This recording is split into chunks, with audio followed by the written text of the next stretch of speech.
اعوذ باللہ من الشیطان الرجیم بسم اللہ الرحمن الرحیم یا ایہا الذین آمنوا کتب علیکم الصیام کما کتب علی الذین من قبلکم لعلکم تتقون ایاما معدودات فمن كان منكم مريضا أو على سفر فعدة من أيام أخر وعلى الذين يطيقونه فدية طعام مسكين فمن تطوع خيرا فهو خير له وأن تصوموا خير لكم إن كنتم تعلمون شهر رمضان الذي أنزل فيه القرآن هدى للناس وبينات من الهدى والفرقان فمن شهد منكم الشهر فليصمه ومن كان مريضا أو على سفر فعدة من أيام أخر يريد الله بكم اليسر ولا يريد بكم العسر ولتكملوا العدة ولتكبروا الله على ما هداكم ولعلكم تشكرون وإذا سألك عبادي عني فإني قريب أجيب دعوة الداعي إذا دعاني فليستجيبوا لي وليؤمنوا بي لعلهم يرشدون أحل لكم ليلة الصيام الرفث إلى نسائكم هن لباس لكم وأنتم لباس لهن علم الله أنكم كنتم تختانون أنفسكم فتاب عليكم وعفى عنكم فالآن باشروهن وابتغوا ما كتب الله لكم وكلوا واشربوا حتى يتبين لكم الخيط الأبيض من الخيط الأسود من الفجر ثم أتموا الصيام إلى الليل ولا تباشروهن وأنتم عاكفون في المساجد تلك حدود الله فلا تقربوها كذلك يبين الله آياته للناس لعلهم يتقون ولا تأكلوا أموالكم بينكم بالباطل وتدلوا بها إلى الحكام لتأكلوا فريقا من أموال الناس بالإثم وأنتم تعلمون صدق اللہ العظیم۔ محترم حضرات، سامعین کرام، حاضرین مسجد، عزیزوں اور بزرگوں، یہ قرآن مقدس کے دوسرے پارے کی سورہ بقرہ کی پاکیزہ نورانی مبارک باعظمت مطہر آیتیں ہیں۔ دعا کیجئے رب العزت والجلال ان مقدس آیات کی روشنی میں صحیح اور سچی بات عرض کرنے کی توفیق نصیب فرمائے اور ہم سب کو عمل کرنے کی توفیق عطا فرمائے۔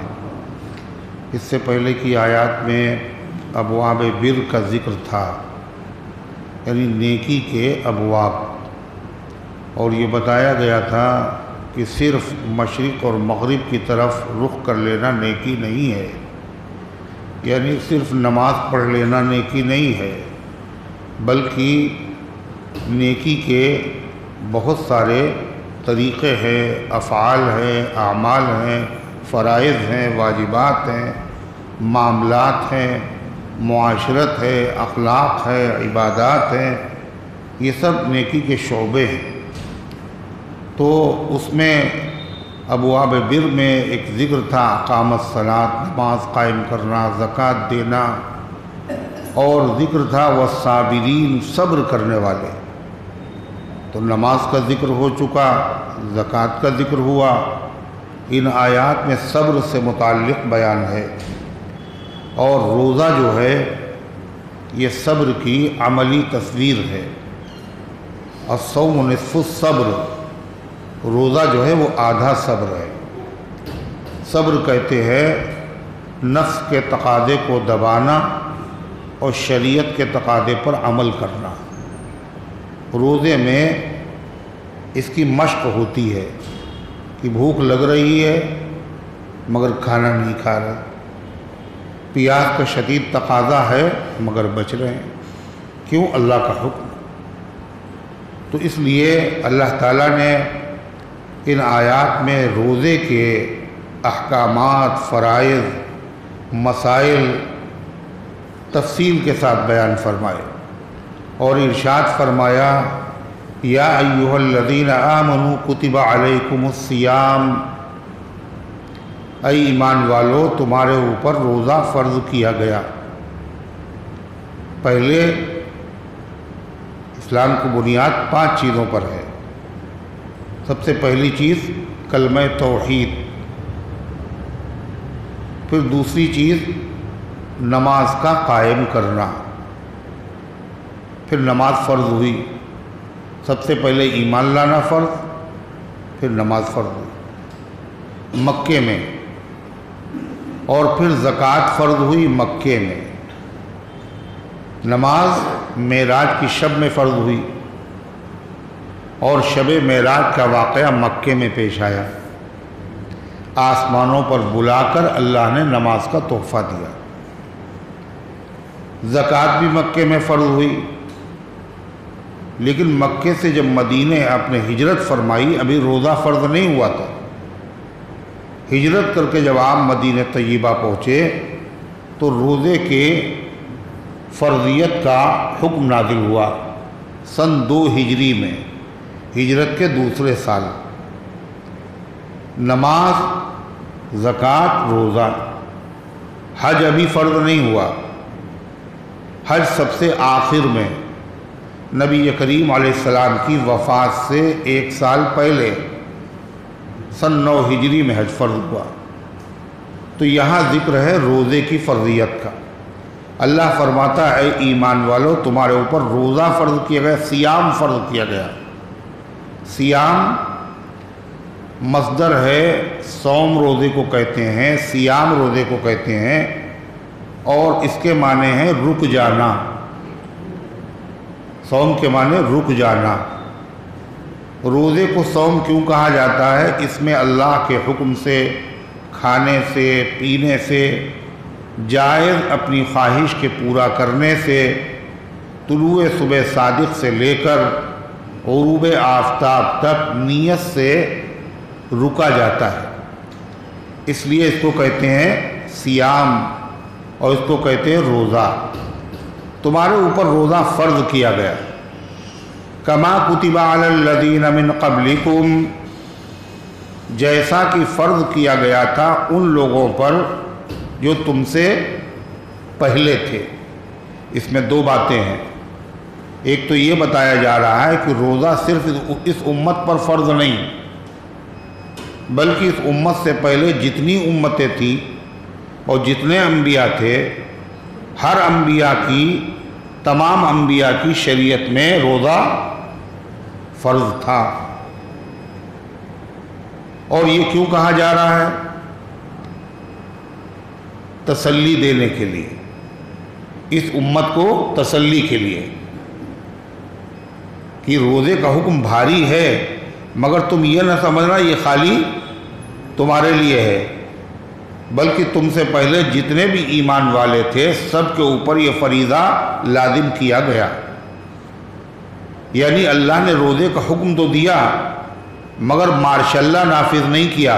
روزہ رکھنا ہی ہے تمہیں، روزہ فرض کیا، مزید تسلی بھی دے رہے ہیں تاکہ روزہ رکھنا آسان ہو جائے۔ صرف تمہارے اوپر فرض نہیں، تم سے پہلے جتنے بھی لوگ گزرے ہیں ان سب پر روزہ فرض تھا، نماز بھی فرض تھی اور روزہ بھی فرض تھا۔ جس طریقے سے آپ بچے کا ایڈمیشن جب پہلی مرتبہ کراتے ہیں، اسکول لے جاتے ہیں، تو بچہ بہت خوش ہوتا ہے نا؟ خوش نہیں ہوتا، گھبراتا ہے، روتا ہے۔ تو ماں باپ اس کو تسلی دیتے ہیں، کیا؟ دیکھو صرف تم ہی نہیں آئے ہو مدرسے میں اور اسکول میں، محلے کے فلاں بچہ بھی ہے، اور دیکھو فلاں کا بیٹا بھی ہے، اور فلاں کی اولاد بھی ہے، یہ بھی تو پڑھنے آئے ہیں۔ تو اس سے بچے کو کیا ہوتا ہے؟ تسلی ہو جاتی ہے، حوصلہ ملتا ہے۔ تو اللہ حاکم بھی ہے، اور صرف حاکم نہیں، حکیم بھی ہے۔ اس نے حکم بھی دیا اور حکمت کے ساتھ حکم دیا، آسان فرمایا۔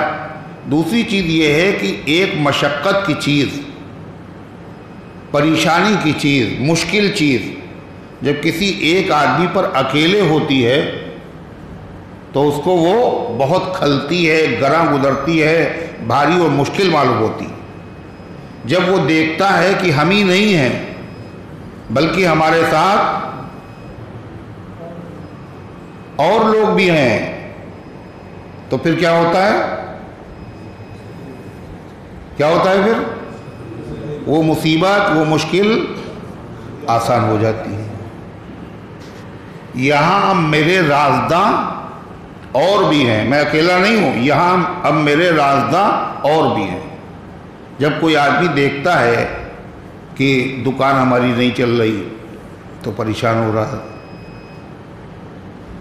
پھر اسے بتایا جاتا ہے میاں آپ ہی کا نہیں، آج کل پورے ملک کا اور عام لوگوں کا حال یہی، کاروبار سب کا خراب ہے۔ اچھا سب کا خراب ہے، تو پھر تھوڑی سی تسلی ہو ہے یا نہیں؟ البلیۃ اذا عمت تابت، یہ عربی کا مقولہ ہے، جب مصیبت عام ہوتی ہے تو پھر وہ مصیبت ہلکی معلوم ہوتی ہے، پھر دشوار نہیں معلوم ہوتی۔ تو فرمایا جیسا کہ فرض کیے گئے تھے ان لوگوں پر جو تم سے پہلے تھے،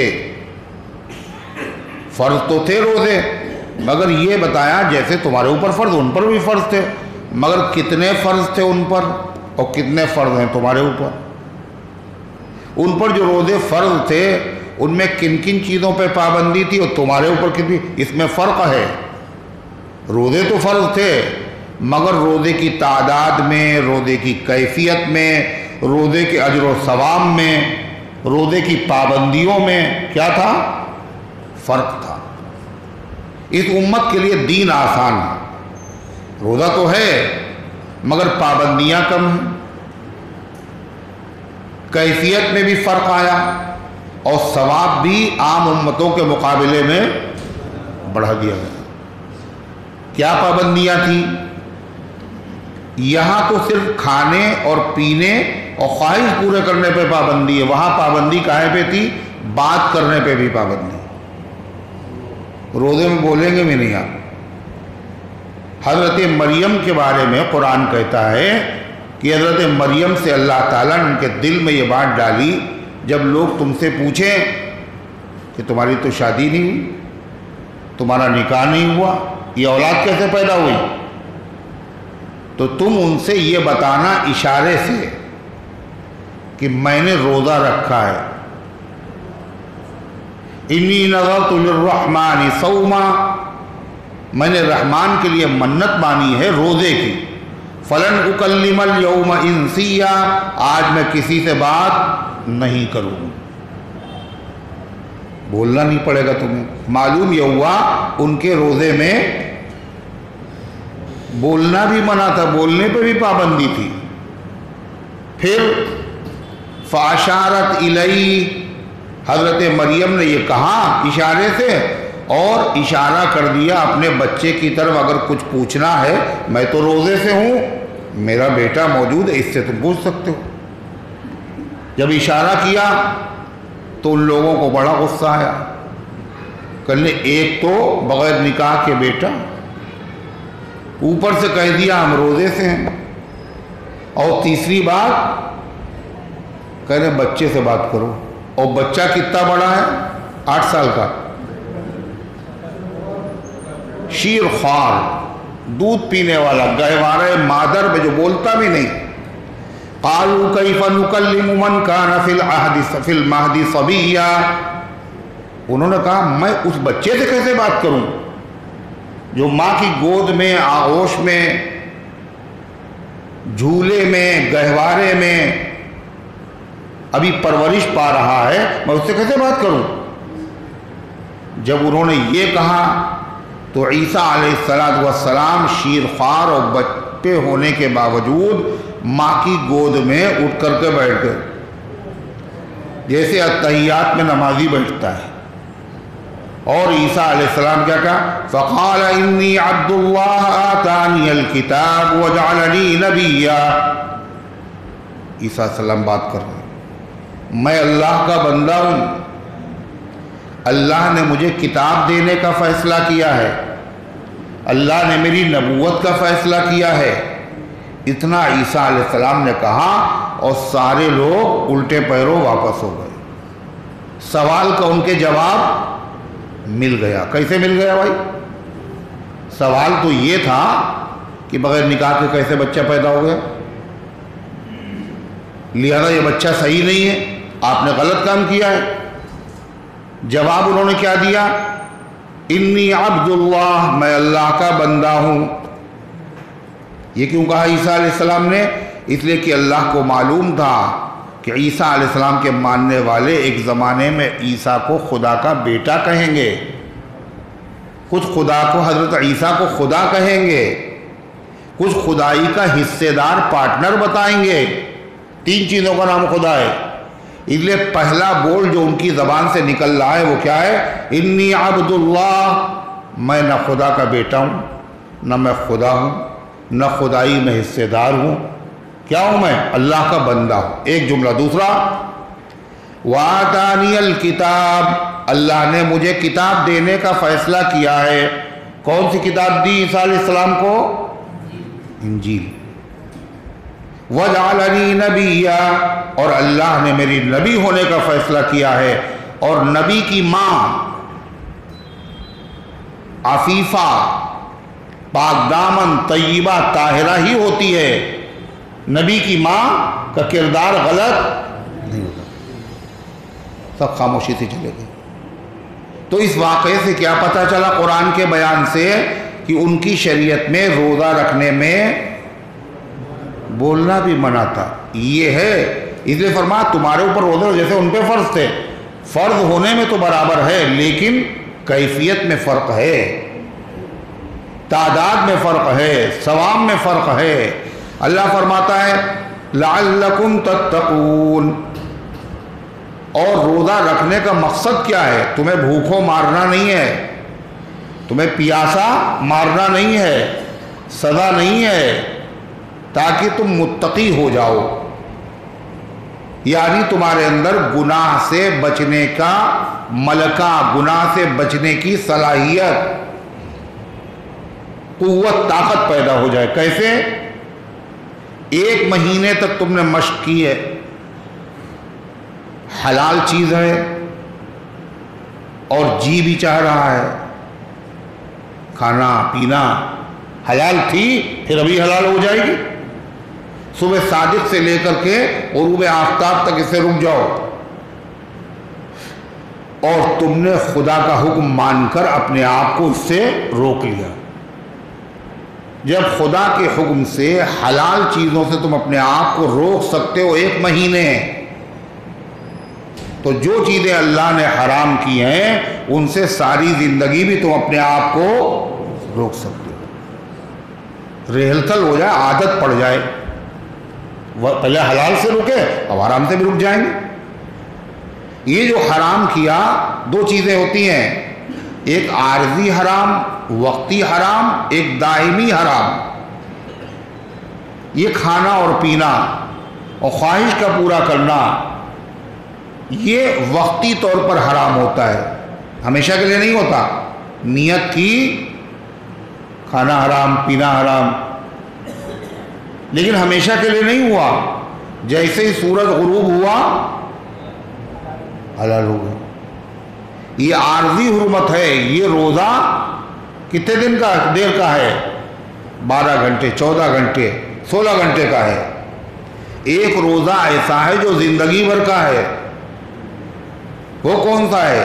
جو چیزیں ہمیشہ ہمیش کے لیے حرام ہیں ان سے اپنے آپ کو پوری زندگی بچائے رکھو۔ حرام سے جو بچنے کے لیے کہا گیا وہ 16 گھنٹے نہیں، زندگی بھر کا روزہ۔ اور یہ روزہ کتنی دیر کا ہے؟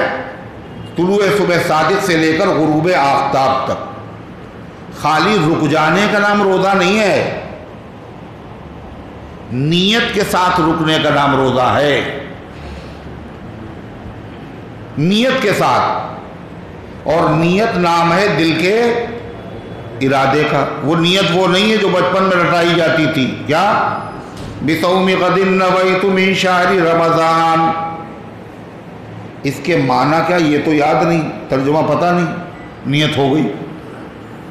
ارے نیت نام ہے دل کا ارادہ۔ آپ نے کیا کیا آپ کو پتہ ہی نہیں کہا گیا، خالی زبان سے کہہ دیا، بس معنی بھی نہیں معلوم آپ کو۔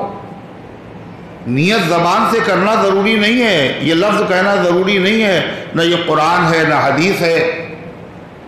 نیت نام دل کے ارادے کا ہے، اور ہر روزے دار کا ارادہ وہ کہے یا نہ کہے روزہ رکھنے کا ہوتا ہی ہے۔ دلیل کیا ہے کہ وہ روزہ رکھنے کے لیے سحری کے وقت اٹھتا ہے، روزہ نہ رکھنا ہو تو اس وقت اٹھے گا نہیں۔ اچھا اگر اٹھ گیا تو اس وقت کھانا کھانے میں مزہ بہت آتا ہے، جی نہیں چاہتا، مگر کھا رہے ہیں کیوں؟ اللہ کا حکم ہے، کاہے کے لیے کھا رہے ہیں؟ روزہ رکھنا ہے۔ تسحروا فإن فی السحور برکہ، کھا لو، اس میں بڑی برکت اللہ نے رکھی ہے۔ تو اگر روزہ نہیں رکھنا تو سحری کیوں کھا رہے ہیں آپ؟ ہے نیت نام دل کے ارادے کو ارادہ ہے۔ یہی حال روزے کا ہے، اور یہی حال نماز کی نیت کا بھی ہے۔ بہت سے لوگ نماز کی نیت بھی زبان سے کرنا ضروری سمجھتے ہیں۔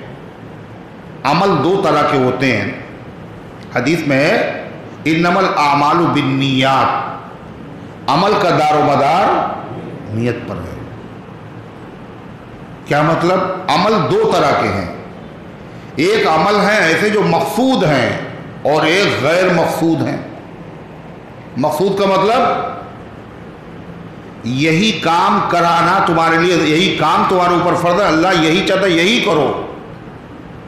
غیر مقصود ہونے کا مطلب کرانا تو کچھ اور ہے، مگر یہ اس کے لیے ضروری ہے لہذا یہ بھی کرو۔ مثال، نماز پڑھوانا ہے، اللہ میاں کو نماز پڑھنا فرض ہے، مقصد کیا ہے؟ نماز، لیکن نماز بغیر وضو کے بولو ہوگی نہیں، وضو پہلے کرنا ضروری ہے۔ وضو مقصود نہیں ہے، مقصود نماز۔ چھت پہ جانا مقصود ہے، سیڑھی جو آپ نے لگائی یہ کاہے کے لیے؟ یہ مقصود تھوڑی ہے، یہ جانا اوپر ہے اور اس کے بغیر جا نہیں پائیں گے، اس لیے ہم نے سیڑھی لگائی، ورنہ سیڑھی نہ لگاتے اگر ایسے پہنچ جاتے۔ جانا ہے آپ کو کہاں؟ بارہ بنکی، اور یہ جو آپ بس پہ بیٹھے ہیں، بس پہ بٹھانا تھوڑی مقصود ہے، بارہ بنکی جانا ہے، یہ ذریعہ ہے وہاں تک پہنچنے کا، اس کے بغیر جا نہیں پائیں گے۔ پڑھو، بس پہ بیٹھو، ٹرین پہ بیٹھو، بائک سے جاؤ، یہ سب ذریعہ اور وسیلہ ہیں۔ تو عبادت دو طرح کی ہیں، ایک مقصودہ ایک غیر مقصودہ۔ نماز مقصود ہے، روزہ مقصود ہے، حج مقصود ہے، اور وضو اور غسل مقصود نہیں ہے۔ یہ نماز کا ذریعہ ہے، اس لیے ضروری، اس کے بغیر نماز ہوگی نہیں۔ دو طرح کے عمل ہوئے۔ اب سنیے، جو اعمال مقصود ہیں وہ نیت اگر ان میں نہیں کی جائے گی تو وہ عمل ہوگا بھی نہیں اور اس پر ثواب بھی نہیں ملے گا۔ نہیں سمجھ میں آئی بات؟ نماز میں اگر آپ کی نیت نہیں ہوگی، خالی اٹھک بیٹھک آپ کرتے رہیں گے، اگرچہ آپ نے وضو کیا ہو اور 70 بالٹیوں سے آپ نہائے بھی ہوں، پھر بھی کیا ہوگا؟ آپ کی نماز نہیں ہوگی، ثواب بھی نہیں ملے گا۔ نیت ضروری ہے۔ روزے میں صبح سے شام تک رکے رہے، کچھ نہیں کھایا کچھ نہیں پیا، لیکن نیت نہیں کی، نہ ثواب ملے گا نہ آپ کا روزہ ہوگا، فاقہ ہوگا۔ نیت نہیں ہے۔ آپ نے حج کیا اور عمرہ کیا اور احرام باندھا اور سفر کی مشقت برداشت کی اور طواف بھی کیا اور سعی بھی کی اور قربانی بھی کی، سب کچھ کیا آپ نے، نیت آپ کی نہیں تھی، تو حج نہیں ہوگا اور اس پر ثواب بھی نہیں ملے گا۔ اب آئیے وضو کے اوپر۔ وضو، اگر وضو ہم کر رہے ہیں اور وضو میں ہم نے نیت کی تو وضو بھی ہو جائے گا اور ثواب بھی، بولو نا، ملے گا۔ اگر نیت نہیں کی اور وضو کیا، ثواب نہیں ملے گا لیکن وضو ہو جائے گا۔ آپ نماز اس وضو سے پڑھ سکتے ہیں، قرآن اس وضو سے چھو سکتے ہیں، لیکن ثواب نہیں ملے گا۔ سمجھ شریع میں بات آئی؟ تو نیت ضروری ہے. انما الاعمال بالنیات، اعمال کا مدار نیت پر ہے. اچھا، اور اگر نیت اچھی ہوگی تو ثواب بھی خوب ملے گا، اور نیت خراب ہوئی تو کچھ نہیں ملے گا، ہے نا؟ نیت کیا ہے عربی میں؟ یہ بنا ہے نوات سے. نوات کہتے ہیں گٹھلی کو. گٹھلی یعنی بیج. اگر بیج اچھا ہوگا تو پودا خراب نکلے گا، ہے نا؟ کیا بتا رہے ہیں؟ اگر بیج خراب ہوگا تو پودا اچھا نکلے گا نا؟ اچھا، خراب نکلے گا. جگ رہے ہیں آپ، اس کا مطلب آپ جگ رہے ہیں. اور اگر گٹھلی اور بیج اگر اچھا ہوا تو پودا پھر اچھا ہوگا، اور خراب ہوا تو خراب ہوگا.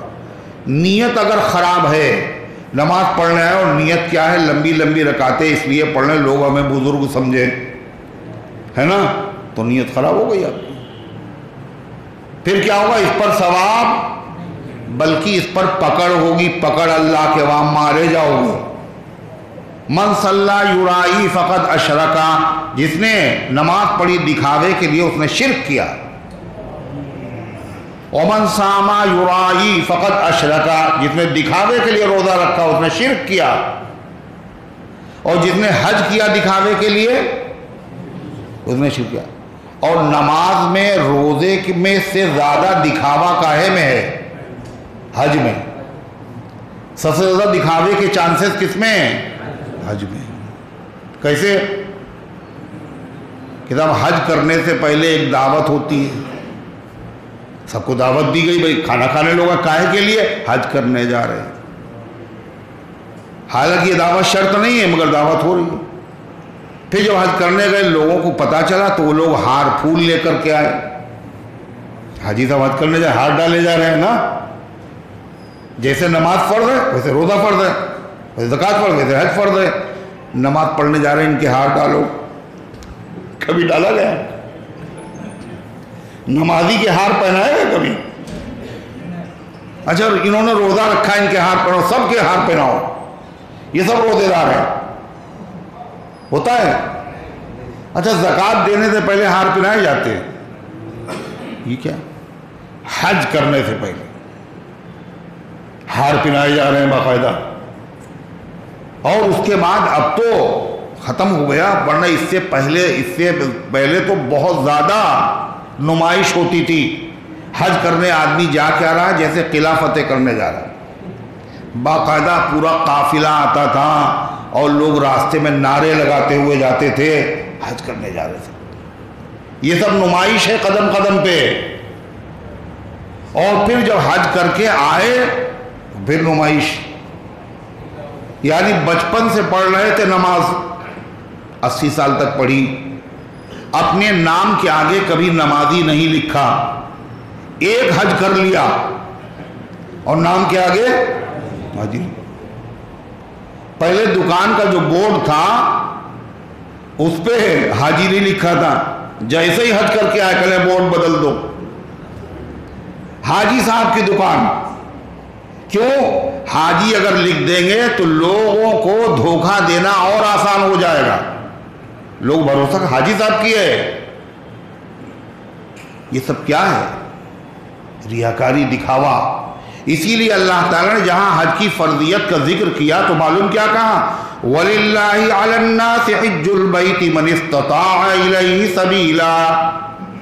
اللہ کے لیے لوگوں پر حج کرنا فرض ہے اگر وہاں جانے کی وہ طاقت رکھتا ہے. سب سے اللہ کے لیے. اور نماز کس کے لیے ہے؟ روزہ، زکوٰۃ، ہر عبادت اللہ کے لیے.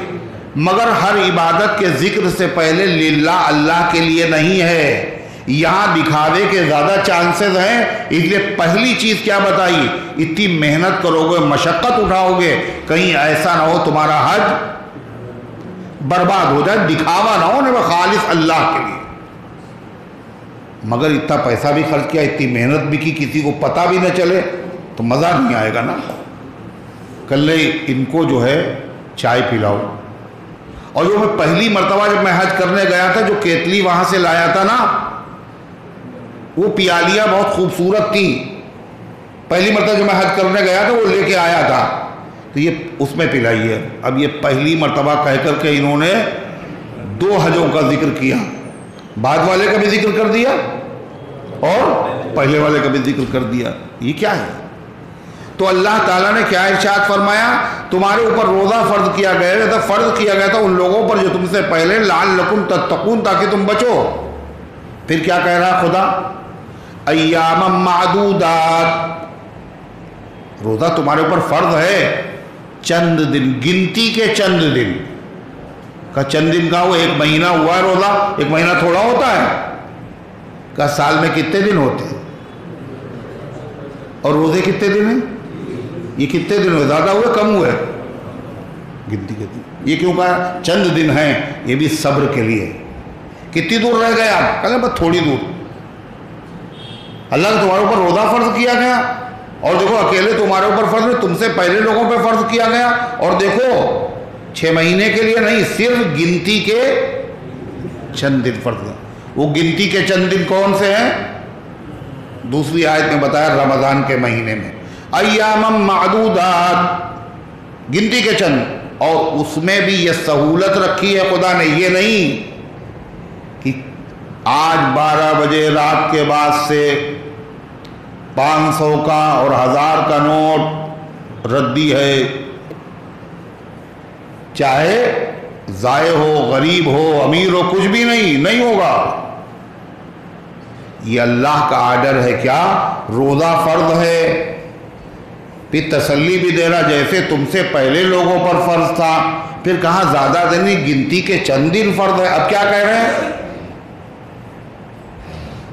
فرض ہے. اتنی بھی سہولت اور ہے. کیا؟ فمن کان منکم مریضا او علی سفر فعدۃ من ایام اخر، تم میں سے جو آدمی بیمار ہو یا وہ سفر پر ہو تو وہ روزہ نہ رکھے اور دوسرے دنوں میں اس کی قضا کر لے. بیمار ہو تو تمہیں رعایت دی جا رہی ہے. یہ نہیں ہر حال میں رکھنا چاہیں جنازہ نکلے، یہ نہیں ہے.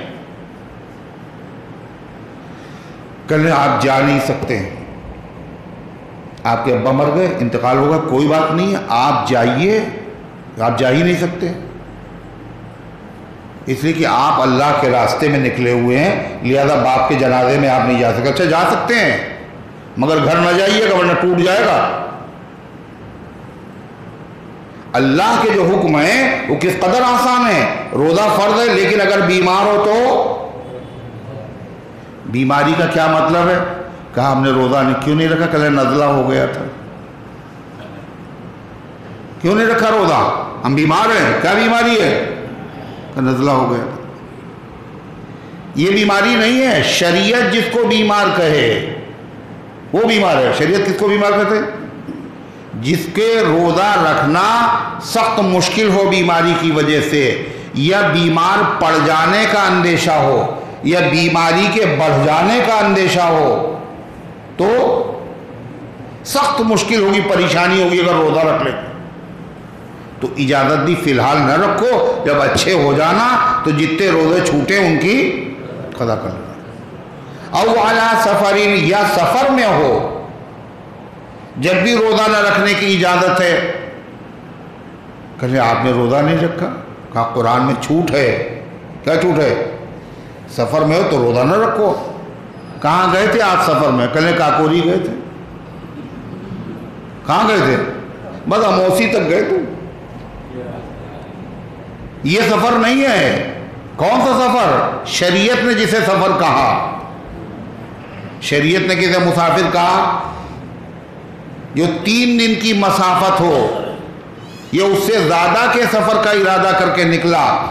3 دن کی مسافت کا مطلب یعنی 48 میل یا 48 میل یا یہ لیجیے، جانتے ہی نہیں. سبحان اللہ.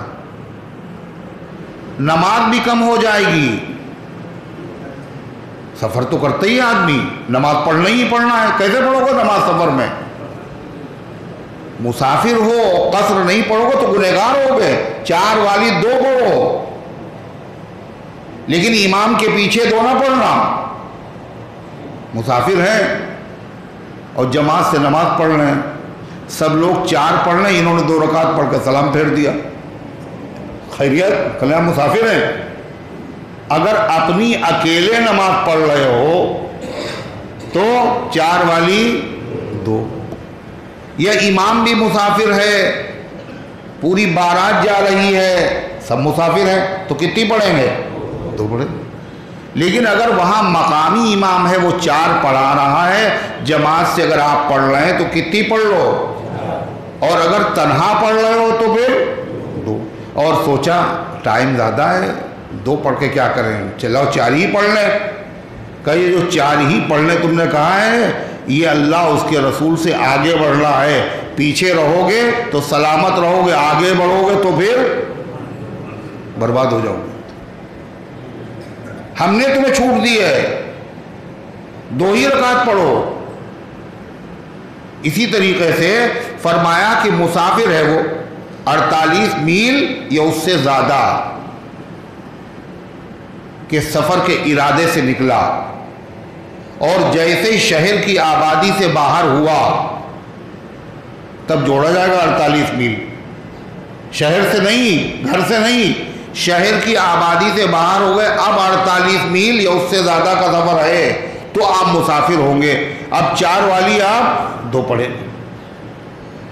اتنے سفر کے ارادے سے جب آپ نکلیں گے تو ایسی حالت میں اگر آپ کو اختیار شریعت نے دیا ہے، اگر روزہ رکھنے میں آپ کو دقت ہے تو آپ روزہ نہ رکھیے، بعد میں قضا کر لیجئے گا، بعد میں قضا کر لیجئے گا۔ مگر یہ ضروری نہیں ہے، نماز میں تو ضروری ہے کہ 2 ہی پڑھو گے، مگر روزے میں سفر ہے، تھوڑی دور کا سفر ہے، اے سی میں جا رہے ہیں، ایئر کنڈیشن گاڑی ہے، کوئی دقت نہیں ہوگی، کون چھوڑے روزہ؟ رکھ لیں، کاچ رکھ لو تو اچھی بات ہے، سفر میں روزہ رکھ لو تو اچھی بات ہے۔ اگر مشقت ہو اور پھر بھی روزہ رکھو تو یہ اللہ تعالیٰ کو پسند نہیں ہے۔ ہمیں طاقت دکھا رہے ہو، ہم نے تمہاری کمزوری کو دیکھ کر مسئلہ آسان کیا تھا اور تم اپنے آپ کو مشکل میں ڈال رہے ہو، اللہ کو یہ پسند نہیں۔ حضرت تھانوی رحمۃ اللہ علیہ بہت بڑے عالم، اور حضرت نے دین کے مسائل امت تک کیسے کیسے پہنچائے، اللہ تعالی حضرت کی قبر پر رحمتوں کی برسات فرمائے۔ حضرت تھانوی رحمۃ اللہ علیہ نے لکھا کہ میں ایک بزرگ کے پاس گیا ملاقات کے لیے، رمضان کا مہینہ تھا، مولانا فضل الرحمان گنج مراد آبادی رحمۃ اللہ علیہ، تو کا دوپہر کا وقت تھا، سخت دھوپ، مشکل راستہ۔ جب میں حضرت کے پاس پہنچا، اچھا یہ مولانا تھے، یہ کاہے کے لیے گئے تھے ان کے پاس؟ تعویذ لینے گئے تھے، پانی پڑھوانے گئے تھے، مقدمے کی دعا کروانے گئے تھے؟ نہیں، زیارت کرنے گئے تھے۔ اللہ والوں کی زیارت بہت بڑا ثواب ہے، ایک نظر سے زندگی بدل جاتی ہے، اللہ والوں کی نظر میں بڑی تاثیر ہوتی ہے، ایک نظر میں انقلاب پیدا ہو جاتا ہے، ہوتا ہے نہیں ہوتا؟ اس کی بہت سی مثالیں ہیں۔ دلی کی جامع مسجد میں، دلی کی ایک مسجد فتح پوری میں حضرت شاہ ولی اللہ محدث دہلوی رحمۃ اللہ علیہ کے بیٹے شاہ عبد القادر رحمۃ اللہ علیہ رہا کرتے تھے، اور وہ ایک دن نکلے مسجد سے مراقبہ کر کے، تو کوئی آدمی تو نہیں دکھا، ایک کتا دکھ گیا، ان کی نظر کتے پہ پڑ گئی۔ اب اس کے اوپر اثر کیا ہوا؟ جتنے کتے دہلی کے تھے سب اس کتے کا احترام کرتے تھے، جہاں بیٹھ جاتا تھا سب حلقہ باندھ کر کے بیٹھ جاتے تھے۔ ایک نظر کا اثر انسان پہ پڑتی تو انسان کہاں سے کہاں پہنچ جاتا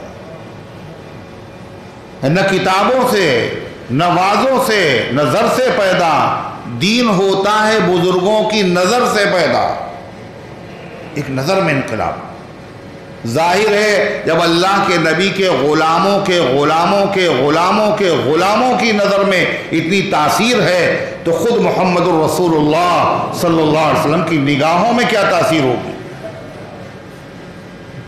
عمر سوئے نبی گئے اور نظر سوئے عمر گئی، بس ایک نگاہ مصطفیٰ سارا کام کر گئی، ایک نگاہ میں مسئلہ حل ہو گیا۔ تو فرماتے ہیں میں گیا مولانا فضل الرحمان صاحب کے بعد، یہ کہے کے لیے مسئلہ پوچھنے گئے تھے، ارے یہ خود بہت بڑے عالم، رمضان کا سفر مشقت والا، کہے کے لیے جا رہے ہیں اللہ والے کی زیارت و ملاقات میں۔ وہاں پہنچے تو دیکھا ایک بڑے میاں، ان سے پہلے پیش ہوئے حضرت کے سامنے۔ حضرت نے پوچھا بڑے میاں سے کیسے آئے؟ کہنے حضرت زیارت کرنے آئے؟ شرم نہیں معلوم ہوتی تمہیں؟ آسمان نہیں پھٹا تمہارے اوپر، زمین نہیں پھٹ گئی تمہارے لیے، چلے آئے زیارت کرنے کے لیے۔ تو خیر وہ چپ رہے۔ کہنے روزے سے ہو؟ کہنے ہاں روزہ۔ کہنے شرم نہیں معلوم ہوئی تمہیں روزہ رکھتے ہوئے؟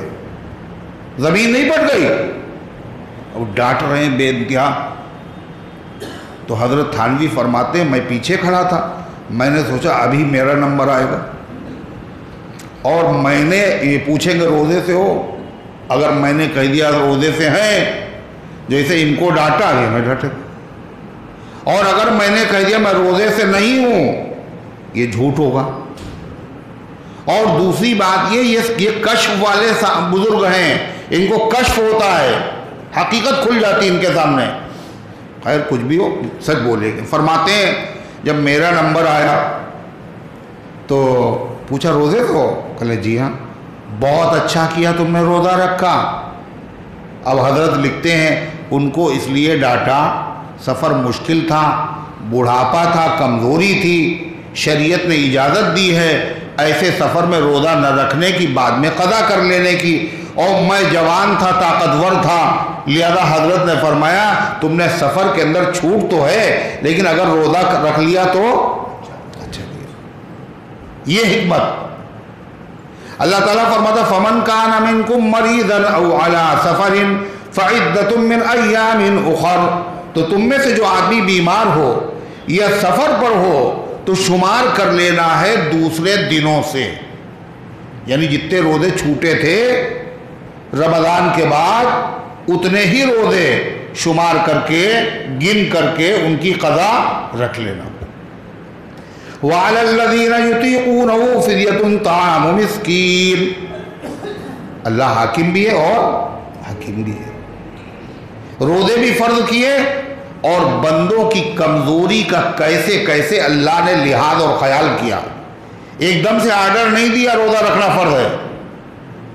اللہ تعالیٰ نے کیا کہا پہلے جب روزے جب فرض ہوئے تو روزہ رکھنے کی عادت تو تھی نہیں، ایک دم سے فرض ہو جائے تو مشقت ہے، اس لیے اللہ تعالیٰ نے پہلے اختیار دیا تھا کاہے کا، جو تم میں سے روزہ رکھ سکتا ہے وہ بھی چاہے روزہ رکھے، چاہے روزہ رکھے اور چاہے روزے کے بدلے میں ایک غریب کو کھانا کھلا دے۔ یہ اب نہیں ہے مسئلہ جاگتے ہوئے سنیے گا، سوتے ہوئے نہ تو کہنا مولانا نے اچھا نسخہ بتا دیا کہ اگر روزہ رکھنے کا جی نہ چاہے تو پھر کھانا کھلا دو غریب کو۔ شروع زمانے میں عادت نہیں تھی، اس لیے اللہ تعالیٰ نے یہ چھوٹ دی، جس کا جی چاہے وہ روزہ رکھ لے، اور جس کی طبیعت آمادہ نہ ہو وہ روزہ نہ رکھے، ایک غریب کو ایک روزے کے بدلے میں کھانا کھلا دے یا اتنے پیسے دے دے۔ جب عادت پڑ گئی تو دوسرا حکم نازل ہوا کیا؟ فمن شہد منکم الشہر فلیصمہ، جس کو رمضان کا مہینہ ملے اب وہ فدیہ نہیں دے سکتا، اس کو روزہ ہی رکھنا ہوگا۔ دیکھا آپ نے یہ اللہ تعالیٰ کی حکمت۔ فرمایا وَعَلَى الَّذِينَ يُطِيقُونَهُ، اور ان لوگوں پر جو طاقت رکھتے ہیں روزہ رکھنے کی، فِدْيَةٌ طَعَامُ مِسْكِينٍ، ایک غریب کو کھانا کھلا دینا ہے، روزہ نہ رکھے، ایک غریب کو طاقت رکھتے ہیں پھر بھی ایک غریب کو کھانا کھلا دیں۔ پھر آگے کیا کہا؟ فَمَن تَطَوَّعَ خَيْرًا فَهُوَ خَيْرٌ لَهُ، اور جو آدمی خوشی سے زیادہ کھلا دے، ایک غریب کو کھانا کھلانا ہے، اس نے روزہ نہیں رکھا اور 10 غریبوں کو کھانا کھلا دیا ایک روزے کے بدلے میں، تو اللہ فرماتا ہے یہ تو اور اچھا ہے، جتنا گڑ ڈالو گے اتنا ہی۔ وَمَن تَطَوَّعَ خَيْرًا فَهُوَ خَيْرٌ لَهُ، اور جو خوش دلی سے زیادہ خیرات کر دے یہ اس کے حق میں بہتر ہوگا۔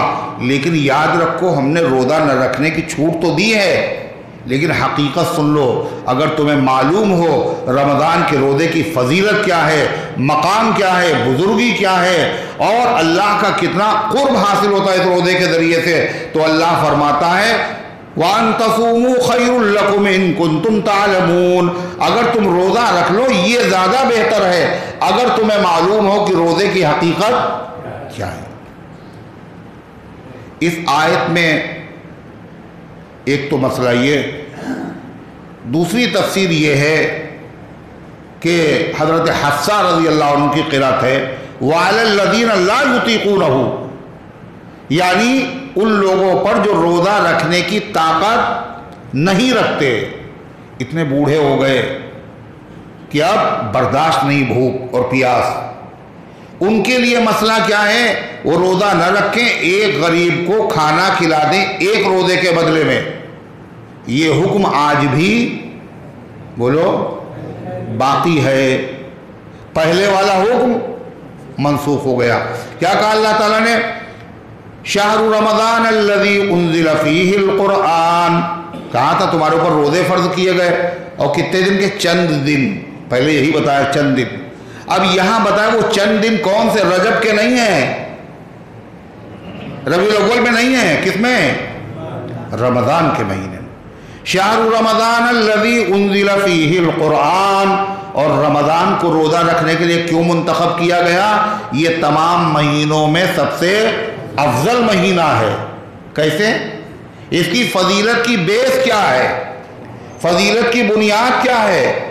انزل فیہ القرآن، اسی میں قرآن نازل کیا گیا، یعنی قرآن کے نازل کرنے کے لیے اسی مہینے کو چنا گیا ہے۔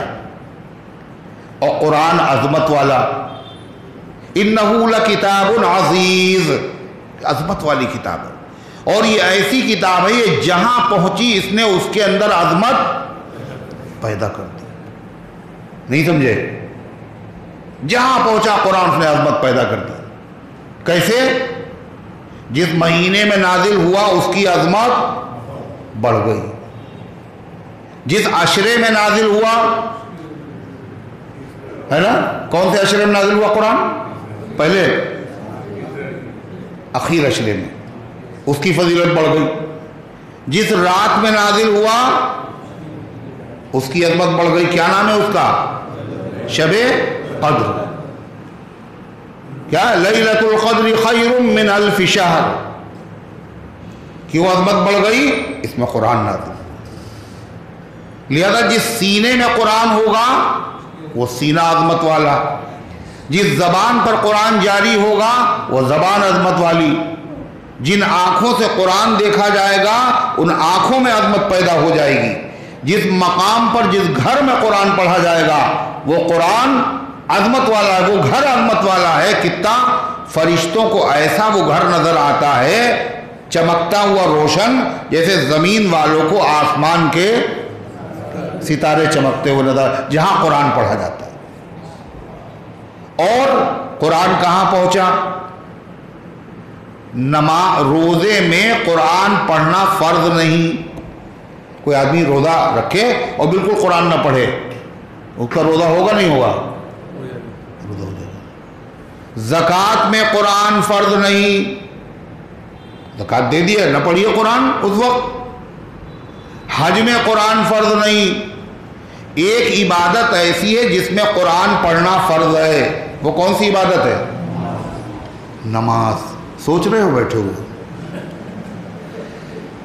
قرآن پڑھنا فرض ہے، اس لیے نماز تمام عبادتوں سے زیادہ فضیلت والی عبادت ہے، عظمت والی عبادت ہے۔ کیوں؟ اس لیے کہ نماز کا جز قرآن کریم، جہاں قرآن پہنچا عظمت پیدا کر دی۔ اللہ فرماتا ہے شہر رمضان الذی انزل فیہ القرآن، یہ وہ رمضان کا مہینہ ہے جس میں قرآن نہ، ایک مطلب، دوسرا مطلب مہینے کتنے اللہ نے بنائے سال میں؟ 12۔ ان 12 مہینوں میں سے کسی مہینے کے تعارف فضیلت میں قرآن کی کوئی آیت نہیں، قرآن کی میں کسی مہینے کی فضیلت کا بیان نہیں ہے۔ اگر کسی مہینے کی فضیلت کا بیان ہے تو اس کا نام آیا ہے، وہ کون سا مہینہ ہے؟ رمضان۔ رجب کا ذکر ہے قرآن میں، اچھا ذی الحجہ آیا ہے، ارے سنا، تراویح میں سنا، پورا قرآن پڑھا بھی ہے۔ ذی قعدہ کا ذکر ہے قرآن میں، نام آیا ہے۔ محرم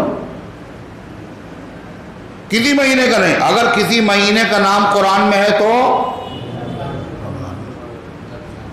رمضان کا قرآن سے خاص رشتہ اور تعلق ہے، اسی لیے رمضان میں خاص عبادت ہوتی ہے جس میں پورا قرآن پڑھا جاتا ہے۔ وہ کون سی عبادت ہے؟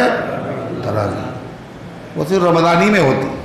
اللہ فرماتا شہر رمضان الذی انزل فیہ القرآن، یہ رمضان کا وہ مہینہ ہے جس میں قرآن نازل کیا گیا، اور صرف قرآن نہیں، جتنی آسمانی کتابیں پیغمبروں پر نازل ہوئیں، ہر کتاب ہر پیغمبر پر کس مہینے میں؟ رمضان ہی میں نازل ہوئی۔ آسمانی صحیفے، توریت، انجیل، زبور، قرآن بھی نازل ہوا۔ اب سوال یہ ہے کہ قرآن کتنے دن میں نازل ہوا؟ ارے بولو نا، 23 سال میں۔ تو 23 سال میں 12 مہینے ہوتے ہیں نا؟ 23 سال میں 23 مرتبہ رمضان آیا، اور 23 مرتبہ محرم بھی تو آیا، نہیں آیا؟ ربیع الاول بھی آیا۔ جب 23 سال میں نازل ہوا تو پتہ چلا رمضان ہی میں قرآن نازل نہیں ہوا، بلکہ ہر مہینے میں قرآن نازل ہوا۔ نہیں سمجھ میں آ رہی بات؟ کتنے دن میں نازل ہوا؟ 23 سال میں، اور ایک سال میں 12 مہینے، ہر مہینے میں قرآن نازل ہوا۔ تو پھر یہ بات کیسے صحیح ہے رمضان ہی میں قرآن نازل ہوا کا مطلب سمجھو۔ قرآن پورا کا پورا لوح محفوظ سے آسمان دنیا، آسمان دنیا کا مطلب وہ آسمان جو دنیا مانے قریب، جو قریبی آسمان ہے۔ کون سا آسمان قریب ہے؟ قریب ہے یہاں سے، ارے 500 سال کی مسافت، پھر اس آسمان سے دور 500 سال کی مسافت، قریب کہاں ہوئے؟ تو بہت دور ہوا۔ کہ دور تو ہے، لیکن 7ویں آسمان کے مقابلے میں پہلا آسمان دنیا والوں سے قریب ہے نا؟ تو پورا قرآن پاک لوح محفوظ سے پورا کا پورا آسمان دنیا پہلے آسمان پر ایک مقام پر ایک رات میں نازل ہوا، شب قدر میں نازل ہوا، اور جس مقام پر نازل ہوا اس جگہ کا نام ہے بیت العزت۔ کیا نام ہے؟ عزت والا گھر، رب العزت کا کلام، عزت والے مہینے میں، عزت والی رات میں، عزت والے گھر میں نازل ہوا۔ اور قرآن کی ایک آیت بھی ہے، اس آیت کا نام ہے آیت العزت۔ آیت العزت وہ کون سی آیت ہے؟ 15ویں پارے میں سورہ بنی اسرائیل کی آخری آیت۔ الحمدللہ الذی لم یتخذ ولدا ولم یکن لہ شریک فی الملک ولم یکن لہ ولی من الذل وکبرہ تکبیرا۔ اس کا نام ہے آیت عزت۔ نبی کریم علیہ السلام کے خاندان میں جب بچہ بولنے لگتا تھا تو سب سے پہلے اس کو یہی آیت سکھائی جاتی تھی، آیت عزت۔ اس کی بڑی فضیلت ہے۔ حضرت ابو ہریرہ رضی اللہ عنہ فرماتے کہ نبی کریم علیہ السلام کے ساتھ ایک روز میں نکلا اور مدینے کے باہر گیا، اور کیسے؟ اللہ کے نبی صلی اللہ علیہ وسلم نے میرا ہاتھ اپنے ہاتھ میں پکڑ رکھا تھا. حضور اس طرح چلتے تھے، سب سے بڑے آدمی تھے نہیں، اور بڑے آدمی چھوٹے لوگوں کو منہ نہیں لگاتے، اتنے بڑے نبی. اور بے تکلفی کا عالم یہ ہے، فرماتے ابو ہریرہ کیسے صحابی تھے؟ بہت مالدار صحابی تھے نا، ہے بہت غریب صحابی تھے. یہ تو فاقے ہوتے تھے، فاقے کی وجہ سے بے ہوش ہو جاتے تھے، خود بتاتے ہیں وہ کہ غریب صحابی. مگر اللہ کے نبی صلی اللہ علیہ وسلم فرماتے ہیں جب مدینے سے نکلے ایک دن تو حضور صلی اللہ علیہ وسلم نے میرا ہاتھ پکڑ لیا اور چلے جا رہے بے تکلفی سے. تو کیوں نہ ہو ہر صحابی یہ سمجھتے تھے اللہ کے نبی ہمیں سب سے زیادہ چاہتے. ابو ہریرہ فرماتے چلے جا رہے تھے، مدینے کے باہر دیکھا ایک آدمی ملا، بڑا پریشان، چہرہ اترا ہوا، چہرے کے اوپر عجیب اثرات تھے، نہایت پریشان، حیران. تو آپ نے اس سے پوچھا کیا بات ہے تمہیں؟ کیوں پوچھا حضور نے؟ بھائی ہم جا رہے ہیں، کوئی ہوگا پریشان، ہم سے کیا مطلب؟ مگر یہ اللہ کے نبی ہیں، یہ رحمت للعالمین ہیں، ان کو ہر ایک کی فکر ہے. خنجر چلے کسی پہ تڑپتے ہیں ہم امیر، سارے جہاں کا درد ہمارے جگر میں ہے. کیا بات ہے تم پریشان دکھ رہے ہو، بیمار ہو؟ نہیں ہے اللہ کے رسول. پھر کیا ہوا تمہیں؟ قرضہ ہے؟ کوئی صدمہ ہے؟ نہیں، حالات سے میں بہت پریشان ہوں، قرضے کے بوجھ نے مجھے لاغر کر دیا. اللہ کے نبی صلی اللہ علیہ وسلم کو فکر ہے یہ امتی اگر پریشان ہے تو کیوں ہے، دبلا ہے تو کیوں ہے. اور ہر امتی پہ نظر ہے آپ کی، خالی بڑے بڑے لوگوں پہ نہیں، ہر امتی پہ نظر ہے. ایک صاحب سے پوچھا آپ نے کیا بات ہے تم اتنے دبلے کیوں ہو رہے ہو، بیمار ہو؟ کہنے نہیں. قرضہ ہے؟ کہنے نہیں. صدمہ ہے؟ کہنے نہیں. پھر کیوں دبلے ہو رہے ہو؟ سب کچھ نہیں. آپ نے فرمایا اچھا یہ بتاؤ تم دعا کیا مانگتے ہو؟ کہلے ہم یہ دعا مانگتے ہیں اللہ ہم بہت گنہگار آدمی ہیں، اور دیکھیے آخرت میں آپ ہمیں سزا نہ دیجیے گا، جو کچھ سزا دینا ہے وہ اسی دنیا میں دے دیجیے. آپ نے کہا غضب کر دیا تم نے؟ ارے اللہ سے تم نے سزا مانگی کیوں؟ اللہ کی سزا کو کوئی نہیں برداشت کر سکتا. اللہ تعالیٰ سے دنیا میں بھی عافیت مانگو اور آخرت میں بھی عافیت مانگو. اللہم انی اسألک العفو والعافیہ فی الدنیا والآخرہ. اے اللہ دنیا میں بھی خیریت عطا فرمائیے، آخرت میں بھی عطا فرمائیے. اللہ کے خزانے میں کمی ہے نہیں تو مانگنے میں کیا ہے کہ یہاں اگر اللہ میاں دے دیں گے پھر وہاں نہیں دیں گے، ایسا نہیں ہے. ربنا آتنا فی الدنیا حسنہ وفی الآخرۃ حسنہ. دنیا میں بھلائی عطا فرمائیے، آخرت میں بھلائی عطا فرمائیے. اللہ کی رحمت کے خزانے میں کوئی کمی.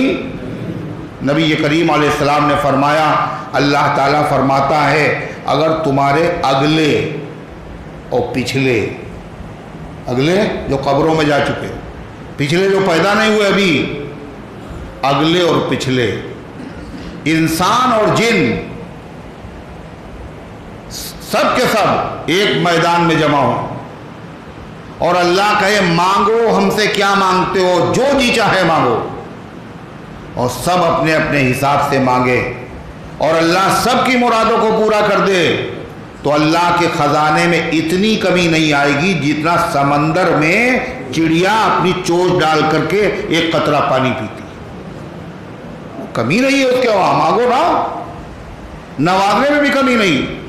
تو اللہ کے نبی کو ان کی فکر تھی.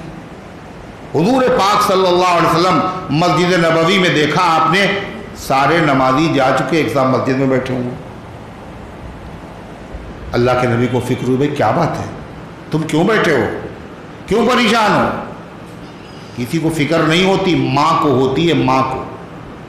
کیا بات تم دبلے ہو رہے ہو، تم ٹینشن میں دکھ رہے ہو؟ ماؤں سے کہیں زیادہ محبت اللہ کے نبی صلی اللہ علیہ وسلم کو ہر امتی سے تھی، کسی کو نظر ہی نہیں آ رہا ہے۔ حضور پوچھے کیا تم اکیلے بیٹھو، کیا بات، کوئی پریشانی؟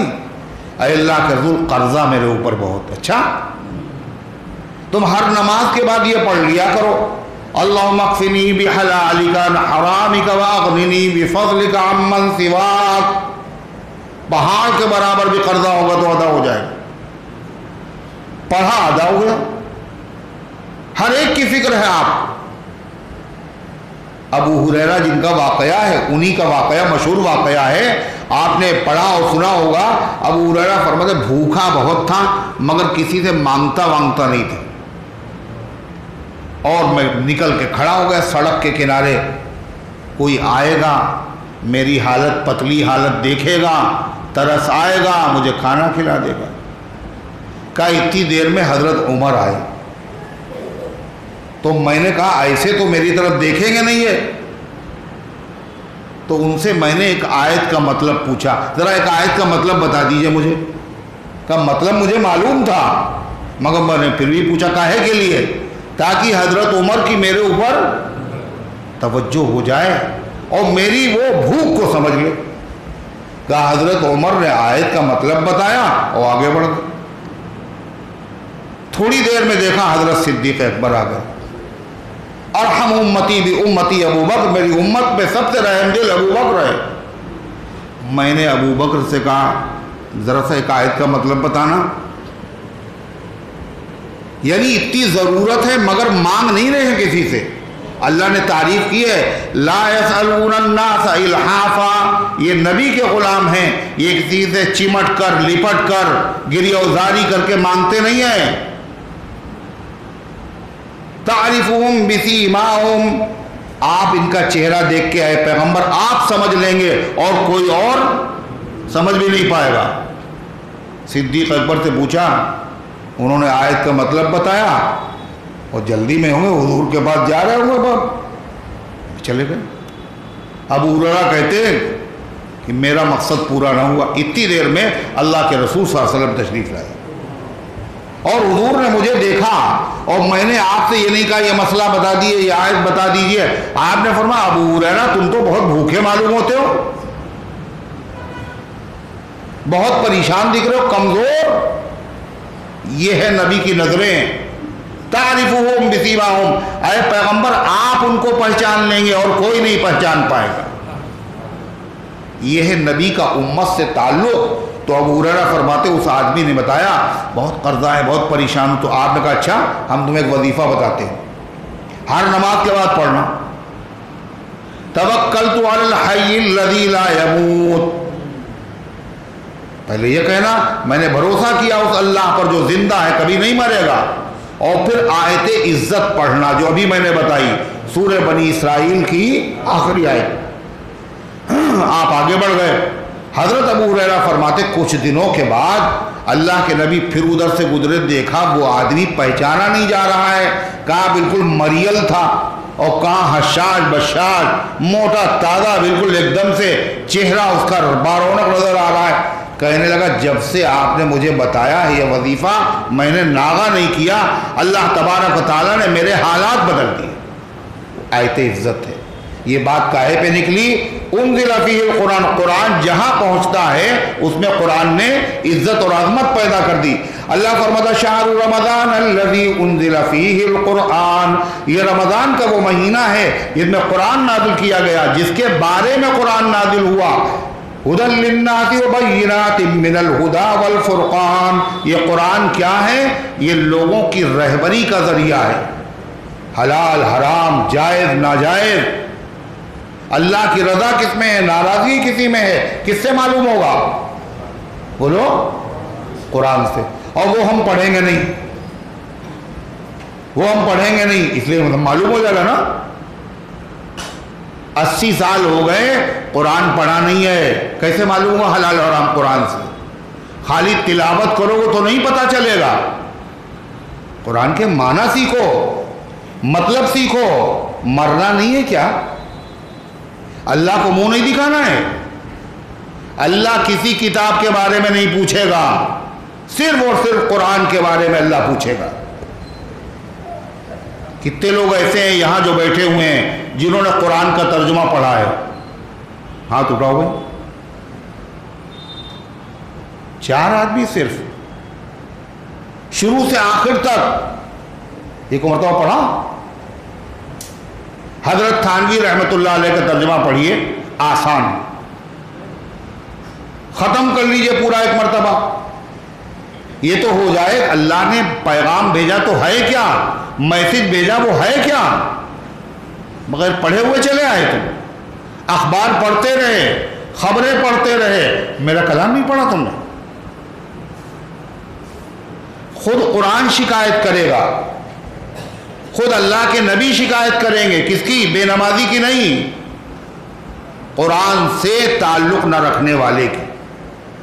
اللہ کے بندو یہاں کیا ہو رہا ہے؟ یہ قرآن کے معنی تو بتائے جا رہے. حلال و حرام قرآن سے معلوم ہوگا، جائز و ناجائز قرآن سے معلوم ہوگا. وصیت کے مسائل جو اس سے پہلے آیت میں آئے قرآن سے معلوم ہوں گے. منتخب احادیث میں یہ مسئلے نہیں ہیں. بخاری میں بھی سارے مسئلے نہیں ملیں گے آپ کو. ہر مسئلہ جس کی بندوں کو ضرورت ہے اگر کسی کتاب میں ہے تو کس میں ہے؟ وہ قرآن پاک میں ہے. اس سے تعلق کرو، زندگی کے مسائل حل ہوں گے. اگر ترجمہ پڑھیں اور کہیں سمجھ میں نہ آئے تو کسی عالم سے پوچھ لیں تو آپ کی زندگی میں انقلاب آئے گا. آپ سمجھیں گے ایک چیز کی کمی تھی، اللہ اکبر، اتنے دن سے ہم نے کیوں نہیں پڑھا تھا. وہ خلا پورا ہو جائے گا. تو کیا ارادہ ہے بھائی؟ اب تک تو پڑھا نہیں، اب بھی نہیں پڑھیں گے نا. ایک دم سے پورا نہ پڑھو، ایک رکوع، آدھا رکوع، سمجھ رہے ہیں؟ مگر تلاوت کی مقدار کم نہ ہونا چاہیے. اگر ترجمہ پڑھو گے تلاوت گھٹ جائے، ایسا نہیں ہونا چاہیے. یہ بھی شیطانی وسوسہ ہوگا. پھر تلاوت جتنی کرتے اتنی کریں گے، ترجمہ پڑھنے کے لیے الگ سے وقت نکالیں گے. فرمایا ہدی للناس وبینات من الہدی والفرقان، یہ لوگوں کی رہنمائی کا ذریعہ ہے اور روشن دلائل ہیں اس میں ہدایت کے اور حق و باطل میں فرق کرنے کے. فمن شہد منکم الشہر فلیصمہ، تم میں سے جو آدمی اس مہینے میں موجود ہو اور اس مہینے کو پالے وہ آدمی کیا کرے؟ روزہ رکھے. ابھی تو بتایا تھا کہ پہلے یہ بھی تو بتایا تھا جس کو طاقت ہو روزہ رکھنے کی لیکن روزہ رکھنے کا جی نہ چاہے تو کیا کر لے؟ فدیہ دے دے. بتایا تھا نہیں بتایا تھا؟ اللہ کہتا وہ حکم اب ختم ہو گیا. آپ کیا حکم ہے؟ فمن شہد منکم الشہر فلیصمہ، تم میں سے جس کو رمضان کا مہینہ ملے اب اس کو روزہ رکھنا ہی ہے، فدیہ دینے کی اجازت ختم ہو گئی. اس سے معلوم یہ ہوا کہ روزے میں تبدیلیاں ہوئی نہیں، نماز میں بھی تبدیلیاں ہوئیں، روزے میں بھی 3 تبدیلیاں اور رمضان میں اور نماز میں بھی 3 تبدیلیاں. نماز میں 3 تبدیلیاں کیا ہوئیں؟ 17 مہینے نماز میں رخ کدھر کیا جاتا تھا؟ ارے بیت اللہ. بعد میں پھر بیت اللہ. ایک تبدیلی ہوئی. دوسری تبدیلی، جب جماعت کا وقت ہوتا تھا تو مکے میں نماز تو ہوتی تھی مگر اذان نہیں ہوتی تھی. مدینے میں بھی نماز ہوتی تھی، اذان نہیں ہوتی تھی. جماعت کا جب وقت ہوتا تھا تو صحابہ آ جاتے تھے پہلے سے، کہیں رکعت نہ چھوٹ جائے. پہلے سے آئے تو کام کا حرج ہو رہا ہے، رکعت چھوٹ گئی تو قیامت. اللہ کے نبی نے مشورہ کیا صحابہ سے کہ لوگوں کو اطلاع ہو جائے اور سب ایک ساتھ نماز پڑھنے کے لیے آ جائیں، رکعتیں بھی نہ چھوٹیں، کام کا بھی حرج نہ ہو. تو مشورہ دیا جا رہا ہے. کوئی کہہ رہا ہے کہ یہودیوں کی طرح جو وہ ایک باجا بجاتے ہیں وہ بجا دیا جائے. آپ نے فرمایا نہیں. کسی نے کہا عیسائیوں کی طرح شنکھ بجایا جائے، کہا یہ بھی نہیں. مجوسیوں کی طرح آگ جلائی جائے، کہا یہ بھی نہیں. حضرت فاروق اعظم نے کہا میری رائے یہ ہے جب نماز کا ٹائم ہو تو ایک آدمی مدینے کی گلیوں میں چکر لگائے اور کہے الصلاۃ جامعہ، الصلاۃ جامعہ، الصلاۃ جامعہ، نماز کا وقت ہو گیا، نماز کا وقت ہو گیا، سارے لوگ آ جائیں گے. اسی مشورے پر عمل کیا گیا اور مجلس ختم ہو گئی. جس چیز کے بارے میں آدمی سوچتا ہے، دماغ پہ جو چیز چھائی ہوتی ہے خواب میں بھی وہی دکھتا ہے. ایک صحابی ان کا نام عبداللہ ابن زید ابن عبد ربی، مشکل نام ہے، عبداللہ ابن زید ابن عبد ربی۔ ان صحابی نے خواب میں دیکھا ایک آدمی وہ بیچ رہا ہے وہی سنگ۔ کہنے بیچو گا؟ کہنے کیا کرو گا؟ کہا نماز کے لیے لوگوں بولا، کہا اس سے اچھا طریقہ ہم تمہیں بتاتے۔ سبز رنگ کے کپڑے پہنے ہوئے وہ آدمی، اور اس نے پھر اذان کہی، خواب میں دیکھا انہوں نے اذان کے وہی کلمات۔ کون سے والے؟ کون سی والی اذان؟ ارے جو پوری دنیا میں ہو رہی ہے حضور کے زمانے سے آج تک، اس میں اذان میں جو ایک اور کلمہ پڑھا نا، اشہد ان علی ولی اللہ، یہ والی نہیں تھی اذان سکھائی اس نے فرشتے نے، ورنہ حضور یہی کہلواتے، یہ تو اذان نہیں تھی، یہی اذان۔ اور اس کے بعد اس نے کہا جب جماعت کھڑی ہو تو یہ کہنا، تکبیر کہنا، اللہ اکبر اللہ اکبر اللہ اکبر 4 مرتبہ۔ اب وہ صحابی آئے، اور آنے کے بعد انہوں نے نبی کریم صلی اللہ علیہ وسلم سے اپنا خواب بیان فرمایا۔ یہ نبی کا خواب نہیں ہے، صحابی کا خواب ہے، مگر نبی کریم علیہ السلام نے فرمایا یہ تمہارا خواب سچا ہے، اور آج سے لوگوں کو نماز کے لیے اطلاع دینے کا یہی طریقہ ہے۔ بلال کو بلاؤ۔ اب حضرت بلال بلائے گئے، اور ان سے کہا گیا اذان کے کلمے بلال کو بتاؤ، اور اذان تم نہیں دو گے۔ کون دے گا اذان؟ بلال نے۔ یہ کیا بات ہوئی؟ خواب ہم نے دیکھا، اذان بلال کہیں گے؟ کہا ہاں، اذان کہنے کا اذان کا نام ہے اعلان، اور اعلان کیسے کرنا چاہیے؟ چپکے سے، تاکہ کسی کو خبر نہ ہو۔ وہ جو صحابی تھے ان کی آواز بہت بلند نہیں تھی، اللہ نے سب کو آوازیں دی ہیں، سب کے گلے بنائے ہیں، مگر سب کا اسپیکر اللہ نے میاں نے الگ الگ لگایا ہے۔ کسی کا اتنا تیز ہوتا ہے وہ اگر دھیرے بھی بات کرے تو بہت تیز سنائی دیتی ہے۔ تو آپ نے فرمایا کہ بلال کو یہ کلمات سکھاؤ، ان لِأَنَّهُ أَنْدَى صَوْتًا، اس لیے کہ ان کی آواز بلند ہے، اور اعلان کرنا ہے، لوگوں کو اطلاع دینا ہے۔ زمانے میں لاؤڈ اسپیکر وغیرہ تو تھے نہیں، بلال، اور بلال کو اذان کے کلمات کہیں۔ آپ نے فرمایا اور اپنی انگلی کان میں داخل کر لو۔ یہ بھی اپنی طرف سے نہیں، ایک دین کی ایک ایک بات نبی کریم علیہ السلام سے ثابت ہے۔ کان میں انگلی کیوں داخل کر لو؟ کہا اس سے آواز پہلے ہی بلند تھی اور تھوڑی سی بلند ہو جائے گی۔ کیوں؟ اس لیے کان میں انگلی ہوگی تو اپنی آواز بہت تیز سنائی دے گی نا، ارے کم سنائی دے گی۔ جب کم سنائی دے گی تو آدمی اور زور سے بولے گا۔ اس لیے کہ جو آدمی بہرا ہوتا ہے وہ ہمیشہ دھیرے بولتا ہے۔ کیسے بولتا ہے؟ بہت تیز بولتا۔ کیوں؟ وہ سمجھتا ہے ہمیں سنائی نہیں دیتا تو کسی کو نہیں سنائی نہیں دیتا، بلند آواز سے بولتا ہے۔ تو اس لیے کان میں انگلی داخل کرے گا تو اپنی آواز کم سنائی دے گی، وہ آواز کو اور بڑھائے گا اپنی آواز۔ اسی لیے جو قراء حضرات جب قرآن پڑھتے ہیں، آپ نے دیکھا وہ کان پہ ایسے ہاتھ رکھ لیتے، قاری عبدالباسط، قاری وسیم اور بڑے بڑے قراء حضرات۔ کیوں؟ آواز بلند ہو جائے۔ خیر وہ اذان ہونے لگی، 2 تبدیلیاں ہوئی۔ تیسری تبدیلی نماز میں کیا ہوئی؟ فرماتے ہیں جب نماز میں آتے تھے اور اگر 1-2 رکعتیں چھوٹ گئی ہوتی تھی تو پہلے پوچھتے تھے جو نماز پڑھ رہا ہے کون سی رکعت چل رہی؟ اس نے بتایا کہ 2 رکعتیں ہو گئی تو پہلے 2 رکعت پڑھتے تھے، بعد میں نماز میں شامل ہوتے تھے۔ چھٹی ہوئی پہلے رکعتیں پڑھتے تھے، پھر نماز میں شامل ہوتے تھے۔ پوچھ بھی لیتے تھے، بولنے کی اجازت تھی اس زمانے میں، بعد میں بولنا بھی بند ہو گیا، منع ہو گیا۔ اب کوئی آدمی وہی حدیث دیکھ لے جس میں صحابہ پوچھتے تھے کئی رکعتیں ہوئی، اس کے بعد وہ بھی آ کے پوچھے بھائی کون سی رکعت چل رہی، اور جب آپ اس سے کہیں آپ نماز میں پوچھ رہے ہیں، بات کر رہے ہیں، کہلیں حدیث میں نے پڑھی، حدیث میں لکھا ہوا ہے، صحابہ پوچھتے تھے، ہم اہل حدیث ہیں۔ ارے ہر حدیث پہ عمل کرنا ضروری نہیں ہے، کچھ حدیثیں پہلے زمانے کی، کچھ بات کی ہیں، کون سی پہلے کی کون سی بات کی ہے، آپ خالی ترجمہ دیکھ کے یہ سبق فرق نہیں کر سکتے ہیں۔ تو غرض ہے کہ آدمی پہلے آ کے پوچھتا تھا کون سی رکعت ہے، اور پھر جو چھوٹی ہوئی رکعت پوری کرتا تھا، پھر جماعت میں شامل ہوتا تھا۔ ایک دن ایک صحابی آئے، اور یہ صحابی کون ہے معلوم ہے؟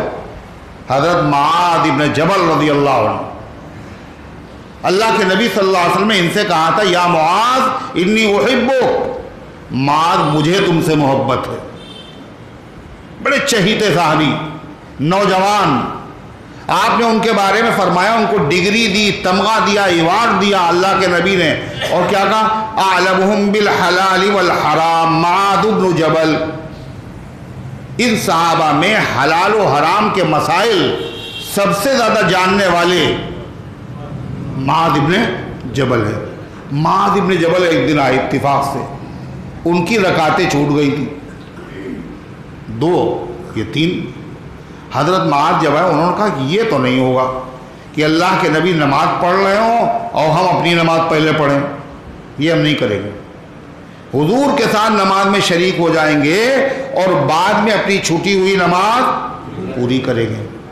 یہ اللہ کے نبی نے نہیں کہا تھا، خود سے اللہ کے نبی صلی اللہ علیہ وسلم نے سلام پھیرنے کے بعد دیکھا وہ کھڑے ہو کر رکعتیں پوری کی، تو آپ نے صحابہ سے کہا معاذ نے جو طریقہ نکالا ہے اسی طریقے کو اپناؤ، اگر رکعتیں چھوٹ جائیں تو جماعت میں شامل ہو جاؤ، اور جماعت پوری ہونے کے بعد امام کے سلام پھیرنے کے بعد چھٹی ہوئی نمازیں۔ یہ 3 تبدیلیاں ہوئی نماز میں۔ روزے میں بھی 3 تبدیلیاں ہوئیں۔ روزے میں 3 تبدیلیاں کون ہوئیں؟ پہلے ہر مہینے میں 3 دن کے روزے فرض تھے، اور عشرے کا روزہ فرض تھا، رمضان کے روزے فرض نہیں تھے۔ پھر رمضان کے روزے فرض ہوئے تو وہ روزے ان کی فرضیت ختم ہو گئی، جس کا جی چاہے رکھے، جس کا جی چاہے نہ رکھے، رکھے گا تو ثواب، نہیں رکھے گا تو کوئی۔ ایک تبدیلی۔ دوسری تبدیلی، رمضان کے جب روزے فرض ہوئے تو عادت روزوں کے رکھنے کی تھی نہیں، اس لیے اختیار دیا گیا، طاقت ہے پھر بھی جو روزہ نہ رکھنا چاہے وہ کیا کر دے؟ کیا کرے؟ جو روزہ نہ رکھنا چاہے کیا کرے؟ ایک غریب کو کھانا کھلا دے۔ پھر بعد میں یہ حکم بھی جب عادت پڑ گئی تو ختم کر دیا گیا۔ کئی تبدیلیاں ہوئیں؟ 2۔ تیسری تبدیلی، روزہ رکھنے کے بعد، افطار کرنے کے بعد اگر سو گئے تو پھر روزہ شروع ہو گیا دوسرا۔ اب نہ کھا سکتے ہیں، نہ پی سکتے ہیں، نہ اپنی جائز نفسانی خواہش پوری کر سکتے ہیں۔ جیسے ہی سوئے کیا ہو گیا؟ روزہ شروع ہو گیا۔ چنانچہ ایک صحابی ہے، ان کا نام ہے قیس ابن سرمہ رضی اللہ عنہ۔ کیا نام ہے؟ سرمہ رضی اللہ عنہ۔ یہ صحابی مزدوری کرتے تھے اور دن بھر مزدوری کی، شام کو تھکے آرے آئے، کھانا تیار نہیں تھا۔ بیوی نے کہا ہم انتظام کرتے ہیں کھانے کا، یہ اپنے لیٹ گئے۔ ان کا لیٹنا تھا کہ ان کی آنکھ لگ گئی، اور کھایا بھی نہیں، دن بھر روزہ رکھا اور کھایا بھی نہیں، کچھ افطار بھی نہیں کر سکے اور آنکھ لگ گئی۔ آنکھ لگنا تھا کہ دوسرا روزہ شروع ہو گیا، اور محنت مزدوری بھی کی تھی اور کھایا بھی نہیں تھا، اور پھر روزہ شروع، دوسرا دن ہو گیا۔ تو وہ صدمے کی تاب نہ لا کر بھوک کی مشقت کی وجہ سے بے ہوش ہو گئے۔ اللہ کے نبی صلی اللہ علیہ وسلم فرمایا کیا ہوا؟ تو انہوں نے پورا واقعہ بیان کیا۔ تو پھر قرآن کریم کی آیت نازل ہوئی، تیسرا حکم نازل ہوا، کیا؟ کہ کھاؤ اور پیو۔ کب تک؟ سحری کے وقت تک کھا سکتے ہو۔ یہ تیسری تبدیلی۔ اللہ فرماتا ہے وَمَنْ كَانَ مِنْكُمْ وَمَنْ كَانَ مَرِيضًا أَوْ عَلَى سَفَرٍ فَعِدَّةٌ مِّنْ أَيَّامٍ أُخَرَ۔ تم میں سے جو آدمی بیمار ہو یا وہ مسافر ہو تو وہ روزہ نہ رکھے، لیکن بعد میں اس کی قضا کرے۔ یہ آیت تو اس سے پہلے آ چکی، آ چکی نہیں، پھر سے بیان کی جا رہی۔ کہ پہلے یہ آیت آئی تھی اور پہلے یہ بھی آیت آئی تھی جس کا روزہ رکھنے کا جی چاہے رکھے، جس کا جی چاہے فدیہ دے دے۔ اب وہ حکم چونکہ بدل گیا، تو آدمی کے ذہن میں یہ آ سکتا ہے مسافر کو جو چھوٹ ملی تھی اور جو بیمار کو چھوٹ ملی تھی وہ بھی ختم ہو گئی ہوگی، اس لیے اللہ نے پھر سے بیان کیا کہ یہ حکم پہلے تھا اور اب بھی باقی ہے۔ فرمایا اللہ تعالیٰ یرید اللہ بکم اليسر، اللہ تمہارے ساتھ آسانی کا ارادہ رکھتا ہے، اسی لیے کیا کہا، بیمار ہو تو روزہ بعد میں رکھ لینا، مسافر ہو تو روزہ بعد میں، وَلَا يُرِيدُ بِكُمُ الْعُسْرَ، اللہ تمہیں مشقت میں مبتلا نہیں کرنا چاہتا کہ بیمار ہو چاہے سفر میں کچھ بھی دم نکل جائے مگر روزہ چھوڑنے کی اجازت اللہ نے ایسا حکم نہیں دیا۔ اللہ تمہارے ساتھ آسانی کا ارادہ رکھتا ہے اور اللہ تعالیٰ تمہیں مشقت میں مبتلا نہیں کرنا چاہتا۔ وَلِتُكْمِلُوا الْعِدَّةَ وَلِتُكَبِّرُوا اللَّهَ عَلَى مَا هَدَاكُمْ۔ ایک سوال، جب اللہ آسانی کا ارادہ رکھتا ہے تو پھر جب اللہ نے یہ چھوٹ دی تھی کہ بیماری میں روزہ نہ رکھو اور سفر کی حالت میں مشقت روزہ نہ رکھو، تو بعد میں بھی اللہ میاں کہہ دیتے قضا نہ رکھو، تب آسانی ہوتی، ارے ہے نا۔ لیکن بعد میں کیا کہا، جتنے روزے چھوٹے ہیں بیماری کی حالت میں صحت کے بعد ان کی قضا کرنا ہوگی، سفر میں جو چھوٹے ہیں بعد میں ان کی قضا کرنا ہوگی۔ حالانکہ رمضان میں روزہ رکھنا آسان ہے اور ایک روزہ بھی اگر چھوٹ گیا تو اس کی قضا کرنا مشکل ہے، ارے ہے نہیں۔ کتنی 17 رکعتیں عشاء کی پڑھنے میں لوگوں کو دقت ہوتی، اور رمضان میں 20 رکعت تراویح اور 5 پارے، سبحان اللہ، ہے کلے بدلنے، یہ کیا ہے؟ تو غرضے کی یہ ذہن، اللہ کا نام تمہارے اللہ آسانی کا ارادہ رکھتا، مشقت میں مبتلا نہیں کرنا چاہتا۔ سوال یہ کہ آسانی تو جب ہوتی جب اللہ میاں بیماری میں روزہ چھڑوا دیتے ہیں اور سفر میں، اور بعد میں قضا بھی، اللہ فرماتا نہیں، یہ بات نہیں ہے۔ رمضان کے روزہ رکھنے میں جو برکت ہے، اس برکت سے ہم تمہیں محروم نہیں کرنا چاہتے۔ یہ کورس ہے، کورس پورا، جب اس کا کورس پورا کیا جائے گا جبھی فائدہ ہوگا، اگر کورس پورا نہیں کیا جائے گا تو تمہارا اس میں نقصان ہے۔ ٹی بی کے ٹیکے لگتے ہیں، انجیکشن، ایک دن بھی ناغہ نہ ہو، اگر ناغہ ہوا تو پھر سے 2 مہینے کے پھر سے لگے گی۔ کیوں؟ یہ کورس کا فائدہ جبھی ہوگا جب کورس مکمل کیا جائے۔ اللہ کہتا ہم نے چھوٹ تمہیں رمضان میں دے دی تھی، لیکن بعد میں اس تعداد کو تم پورا کر لو تاکہ فائدے سے محروم نہ رہو۔ وَلِتُكْمِلُوا الْعِدَّةَ وَلِتُكَبِّرُوا اللَّهَ عَلَى مَا هَدَاكُمْ، تاکہ تم تعداد پوری کر لو، گنتی پوری کر لو۔ وَلِتُكَبِّرُوا اللَّهَ عَلَى مَا هَدَاكُمْ، اور اللہ کی کبریائی بیان کرو، اللہ کی تعریف کرو، اللہ کی تعظیم و ثنا کرو کہ اللہ نے تمہیں فائدہ حاصل کرنے کا بہترین طریقہ بتا دیا۔ کیا؟ وہ روزے چھوٹ گئے تھے، بعد میں پورا کرو۔ اچھا بعد میں کب پورا کرنا ہے؟ جیسے ہی عید کا دن ختم ہوا قضا روزے رکھو، کہا نہیں، پورے سال میں، ایک اس مہینے میں رکھا، دوسرا اگلے مہینے میں رکھ لیا، پورے سال میں پورے کر لو۔ یہ آسانی ہے یا نہیں ہے؟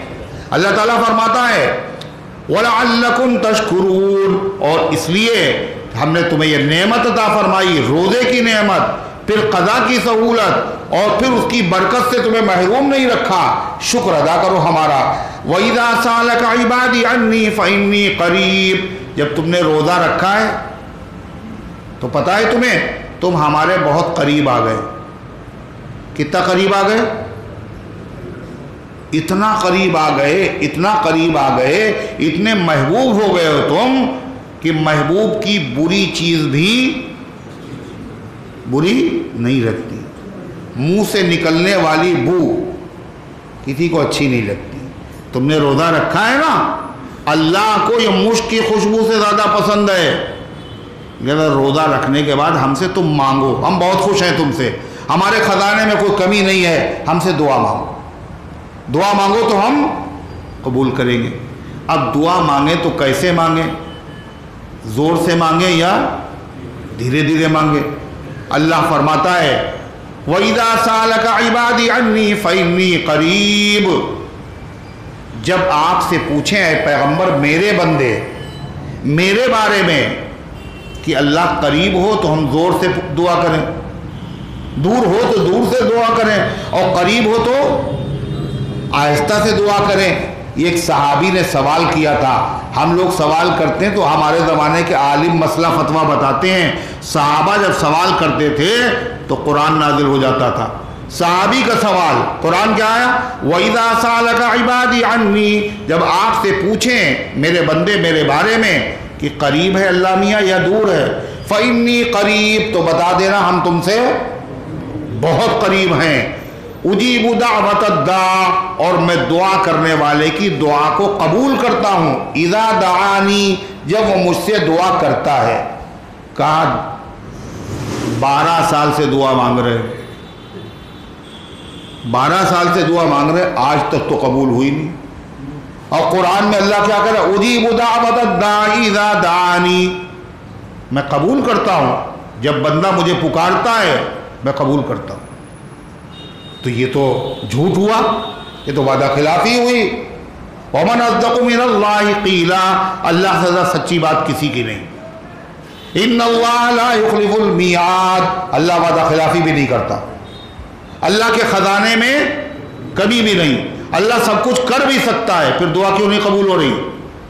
کہا آپ نے غلط سمجھا، دعا کے معنی پکارنا اور اجابت کے معنی اس کا جواب دینا۔ یہ کس بے وقوف نے کہا اللہ میاں کو تم نے پکارا اور اللہ میاں نے جواب نہیں دیا؟ جب تم پکارتے ہو اللہ جواب دیتا ہے۔ کیا جواب ہے؟ لبیک یا عبدی، اے بندے میں حاضر ہوں، جواب تو دے دیا۔ ایک آدمی تھا وہ بت پرستی کرتا تھا اور وہ مالا جپتا تھا، یا صنم یا صنم یا صنم۔ ایک دن زبان پھسل گئی اور نکل گیا یا صمد، یا صمد، آواز آئی لبیک عبدی۔ تو اس نے کہا اتنے دن سے ان کو پکار رہے یہ تو بولے نہیں، دھوکے سے کہہ دیا، آواز آ گئی۔ اجیب دعوت الداع کا مطلب اللہ قبول کرتا ہے، اللہ تعالیٰ فوراً اس پر لبیک کہتا ہے۔ پھر ہم لوگ کیا سمجھتے ہیں دعا کی قبولیت کا مطلب؟ جو مانگا وہی ملے، اور جو مانگا وہ ابھی ملے، یہ بھی ہے، یہ بھی شرط ہے، جو مانگ رہے ہیں وہی ملے، اور جو مانگ رہے ہیں وہ کب ملے؟ ہے بھائی کب ملے؟ 10 سال کے بعد، ابھی ملے۔ نہیں کرتے ہیں وعدہ زید کا وہ حشر سے پہلے۔ اللہ میں یہ کہتے ہیں ہم اپنا دیدار کرائیں گے مگر دنیا میں نہیں، موسیٰ لن ترانی، حشر میں ہوگا۔ نہیں کرتے ہیں وعدہ دید کا وہ حشر سے پہلے، اور دل بیتاب کی ضد ہے یہیں ہوتی ابھی ہوتی۔ دل کیا چاہتا ہے؟ اللہ کی زیارت ابھی ہو جائے، ابھی ہو جائے۔ تو دعا کی قبولیت کا یہ مطلب نہیں ہے جو مانگ رہے ہیں وہی ملے، اگر وہ چیز مناسب ہے تو اللہ دے گا، اور اگر مناسب نہیں ہے تو پھر کبھی نہیں دے گا۔ اس کو دینا ہی رحم ہے، نہ دینا ہی رحم ہے، اور دے دینا، بولو، دے دینا ظلم ہے۔ ماں سے بچہ مانگ رہا یہ سانپ ہے، اس پہ چاند تارا بنا ہوا ہے، ہمیں دے دو، اور ماں دے نہیں رہی، اس پہ زہر ہے۔ اب وہ رو رہا ہے اور وہ بلبلا رہا ہے اور وہ سمجھ رہا میری ماں میرے اوپر ظلم کر رہی ہے۔ ماں کا اس کو نہ دینا ہی رحم ہے، اور سانپ بچے کے ہاتھ میں تھما دینا، بولو، ظلم ہے۔ انگارہ مانگ رہا ہے بچہ چمکتا ہوا، اور ماں نہیں دے رہی، اور بلبلا رہا ہے۔ ہر چیز ماں دے دیتی، یہ کیوں نہیں دے رہی؟ وہ سمجھ رہا ظلم ہو رہا، ظلم نہیں ہے، انگارے کا بچے کے ہاتھ میں نہ دینا ہی رحم ہے۔ خدا نہ خواستہ کوئی ماں اگر بچے کی ضد پوری کر دے اور انگارہ اسے دے دے تو ساری دنیا کے لوگ اس عورت کی بڑی تعریف کریں گے نا، کریں گے نا، کہنے وہ تو بچہ تھا، تم بھی بچی تھی کیا؟ ارے وہ مانگ رہا تھا تو تم نے اس سے ضد کیوں پوری کر دی؟ جو بچے کی اور ماں کی عقل میں فرق ہے، بندوں کی عقل میں اور اللہ کی فکر میں وہ بھی کوئی نسبت ہی نہیں ہے. اس لیے جب دعا مانگو ثواب ملے گا.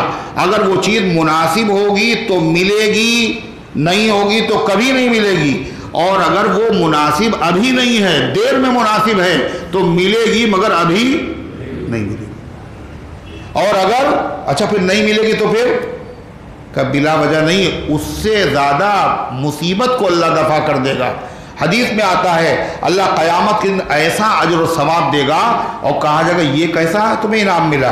کہا جو دعائیں مانگی تھیں اس کا انعام ہے. بندہ کہے گا کاش کی کوئی دعا دنیا میں قبول، سب یہیں مل جاتا. اللہ فرماتا فَلْيَسْتَجِيبُوا لِي، جب میں تمہاری دعوت پہ لبیک کہتا ہوں تو محبت کا تقاضا کیا ہے؟ جب میں تمہیں دعوت دوں کہ میرا کہنا مانو، نماز پڑھو، روزے رکھو، زکوٰۃ دو، حج کرو، تو تمہیں میری دعوت پہ لبیک نہیں کہنا چاہیے؟ فَلْيَسْتَجِيبُوا لِي، تم بھی میری دعوت کو قبول کرو. وَلْيُؤْمِنُوا بِي، اور میرے وعدوں پر یقین رکھو. لَعَلَّهُمْ يَرْشُدُونَ، امید یہ ہے اللہ تبارک و تعالی تم کو ہدایت عطا فرمائے گا. أُحِلَّ لَكُمْ لَيْلَةَ الصِّيَامِ الرَّفَثُ إِلَىٰ نِسَائِكُمْ، وہی جو تبدیلی آئی تھی. پہلے اجازت نہیں تھی نہ کھانے کی، نہ پینے کی، نہ اپنی بیویوں سے بے حجاب ہونے کی. کب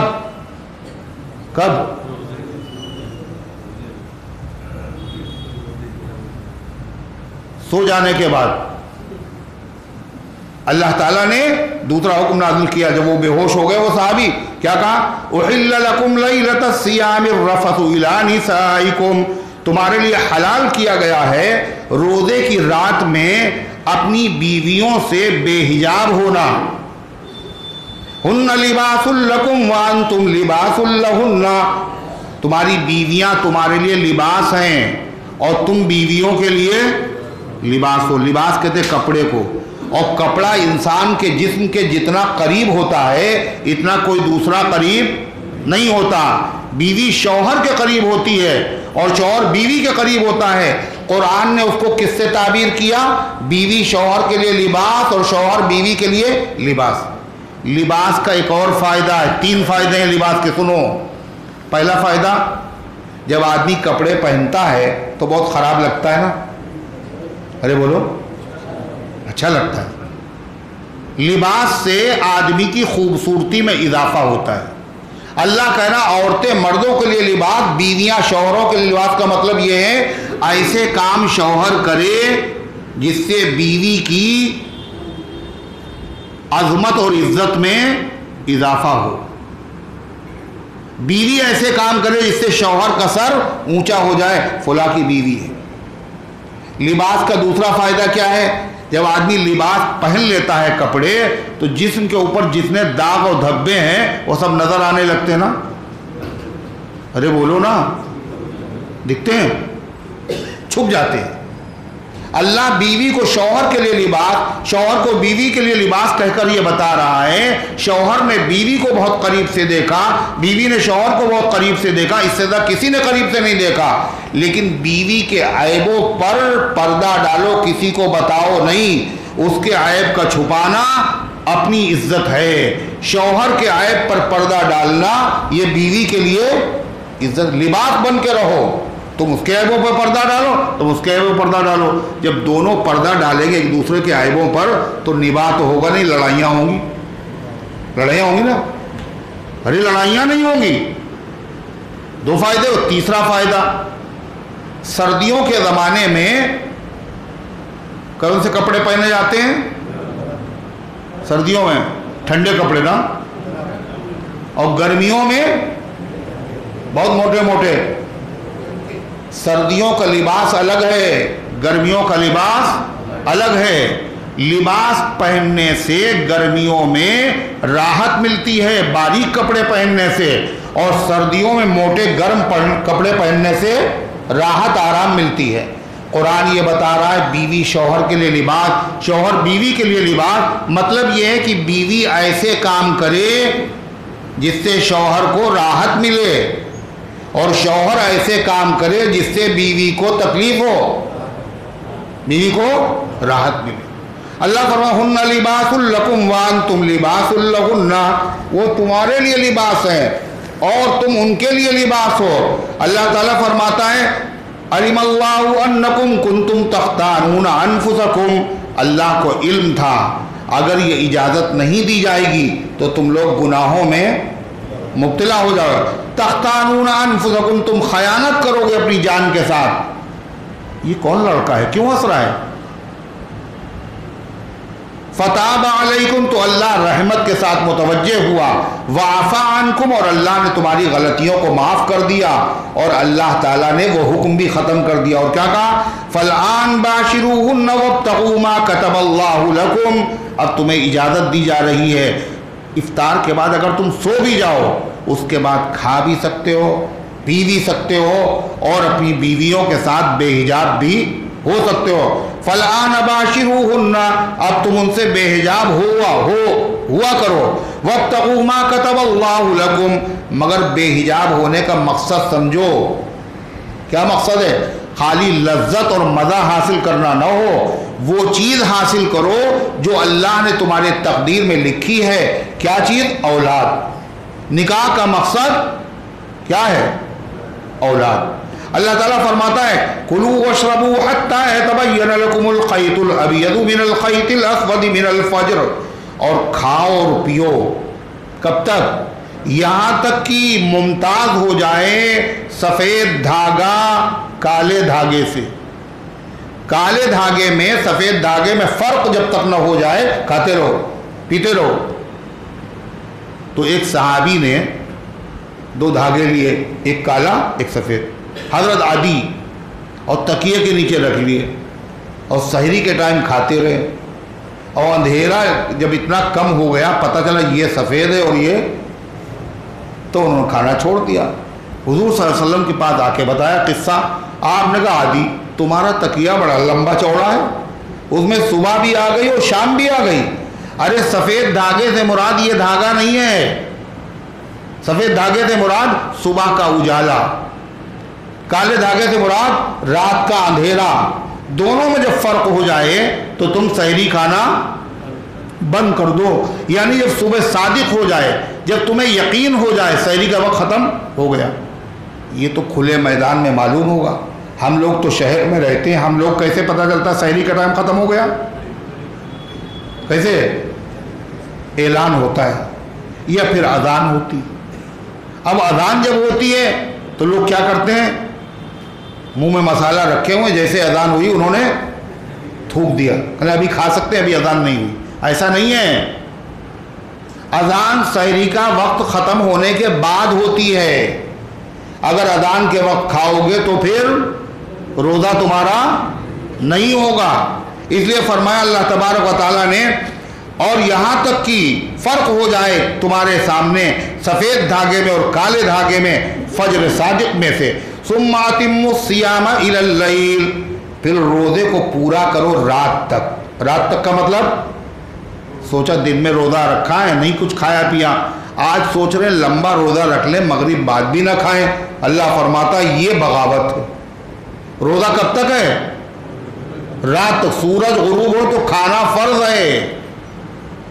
اگر دوسرا روزہ تم نے رکھ لیا، اس کو کہتے ہیں صوم وصال، بیچ میں افطار نہیں کیا دوسرا روزہ پھر رکھ لیا. اللہ کے نبی یہ روزہ رکھتے تھے. کون سا؟ ایک روزہ رکھا افطار نہیں کیا، پھر دوسرا روزہ، تیسرا روزہ. صحابہ کا معاملہ کیا تھا؟ صحابہ کی سیرت جو نبی کی سیرت، حضور جو دیکھتے کرتے تھے وہی صحابہ کرتے تھے. صحابہ میں نے روزہ رکھنا شروع کر دیا. کون سا؟ صوم وصال، یعنی افطار نہیں کیا پھر دوسرا روزہ. صحابہ کہاں برداشت کر سکتے تھے؟ لہذا نبی کریم علیہ السلام کو منع معلوم ہوا. آپ نے فرمایا کہ تم میری نقل مت کرو، تم میں سے میرے جیسا کون ہو سکتا ہے؟ یطعمنی ربی ویسقینی، میرا رب مجھے کھلا دیتا ہے پلا دیتا ہے. مجھے جو اللہ نے طاقت عطا فرمائی ہے وہ امتی کو عطا نہیں فرمائی ہے. تم افطار کیا کرو. اللہ تعالیٰ فرماتا ہے وَلَا تُبَاشِرُوهُنَّ وَأَنْتُمْ عَاكِفُونَ فِي الْمَسَاجِدِ. رمضان کے مہینے میں راتوں میں کھانے کی پینے کی بیوی سے بے حجاب ہونے کی اجازت مل گئی، لیکن ایک صورت میں اجازت اب بھی نہیں ہے. وہ کون سی صورت ہے؟ جب آپ مسجد میں اعتکاف میں ہوں تو اس میں رات میں بھی بیوی سے بے حجاب فرمایا اللہ تعالیٰ نے وَلَا تُبَاشِرُوهُنَّ وَأَنْتُمْ عَاكِفُونَ فِي الْمَسَاجِدِ، اور تم اپنی بیویوں سے بے حجاب نہ ہوا کرو جب تم مسجدوں میں اعتکاف کر رہے ہو۔ تِلْكَ حُدُودُ اللَّهِ، یہ اللہ کی مقرر کردہ حدیں ہیں۔ فَلَا تَقْرَبُوهَا، ان حدوں کے قریب بھی نہ جانا، اگر قریب جاؤ گے تو خلاف ورزی ہو جائے گی۔ كَذَلِكَ يُبَيِّنُ اللَّهُ آيَاتِهِ لِلنَّاسِ لَعَلَّهُمْ يَتَّقُونَ، اس طرح اللہ کھول کھول کر اپنی آیتیں بندوں کے لیے بیان کرتا ہے تاکہ تم ان آیتوں پر عمل کرو اور مخالفت سے بچو۔ لیکن یاد رکھو تم نے روزہ کاہے کے لیے رکھا تھا؟ اللہ کی رضا کے لیے۔ حلال چھوڑا تھا نا؟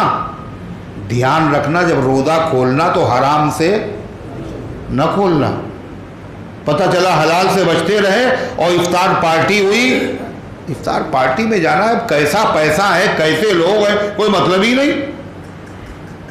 فرمایا وَلَا تَأْكُلُوا أَمْوَالَكُمْ بَيْنَكُمْ بِالْبَاطِلِ وَتُدْلُوا بِهَا إِلَى الْحُكَّامِ، آگے ذکر ہے حرام مال مت کھاؤ، اپنا نہ دوسرے کا، حرام طریقے سے کمایا ہوا، اور کیا اس کی شکلیں ہیں اس کی تفصیل مزید پھر عرض کی جائے گی۔ اللہ ان گزارشات کو قبول فرمائے، عمل کرنے کی توفیق عطا فرمائے۔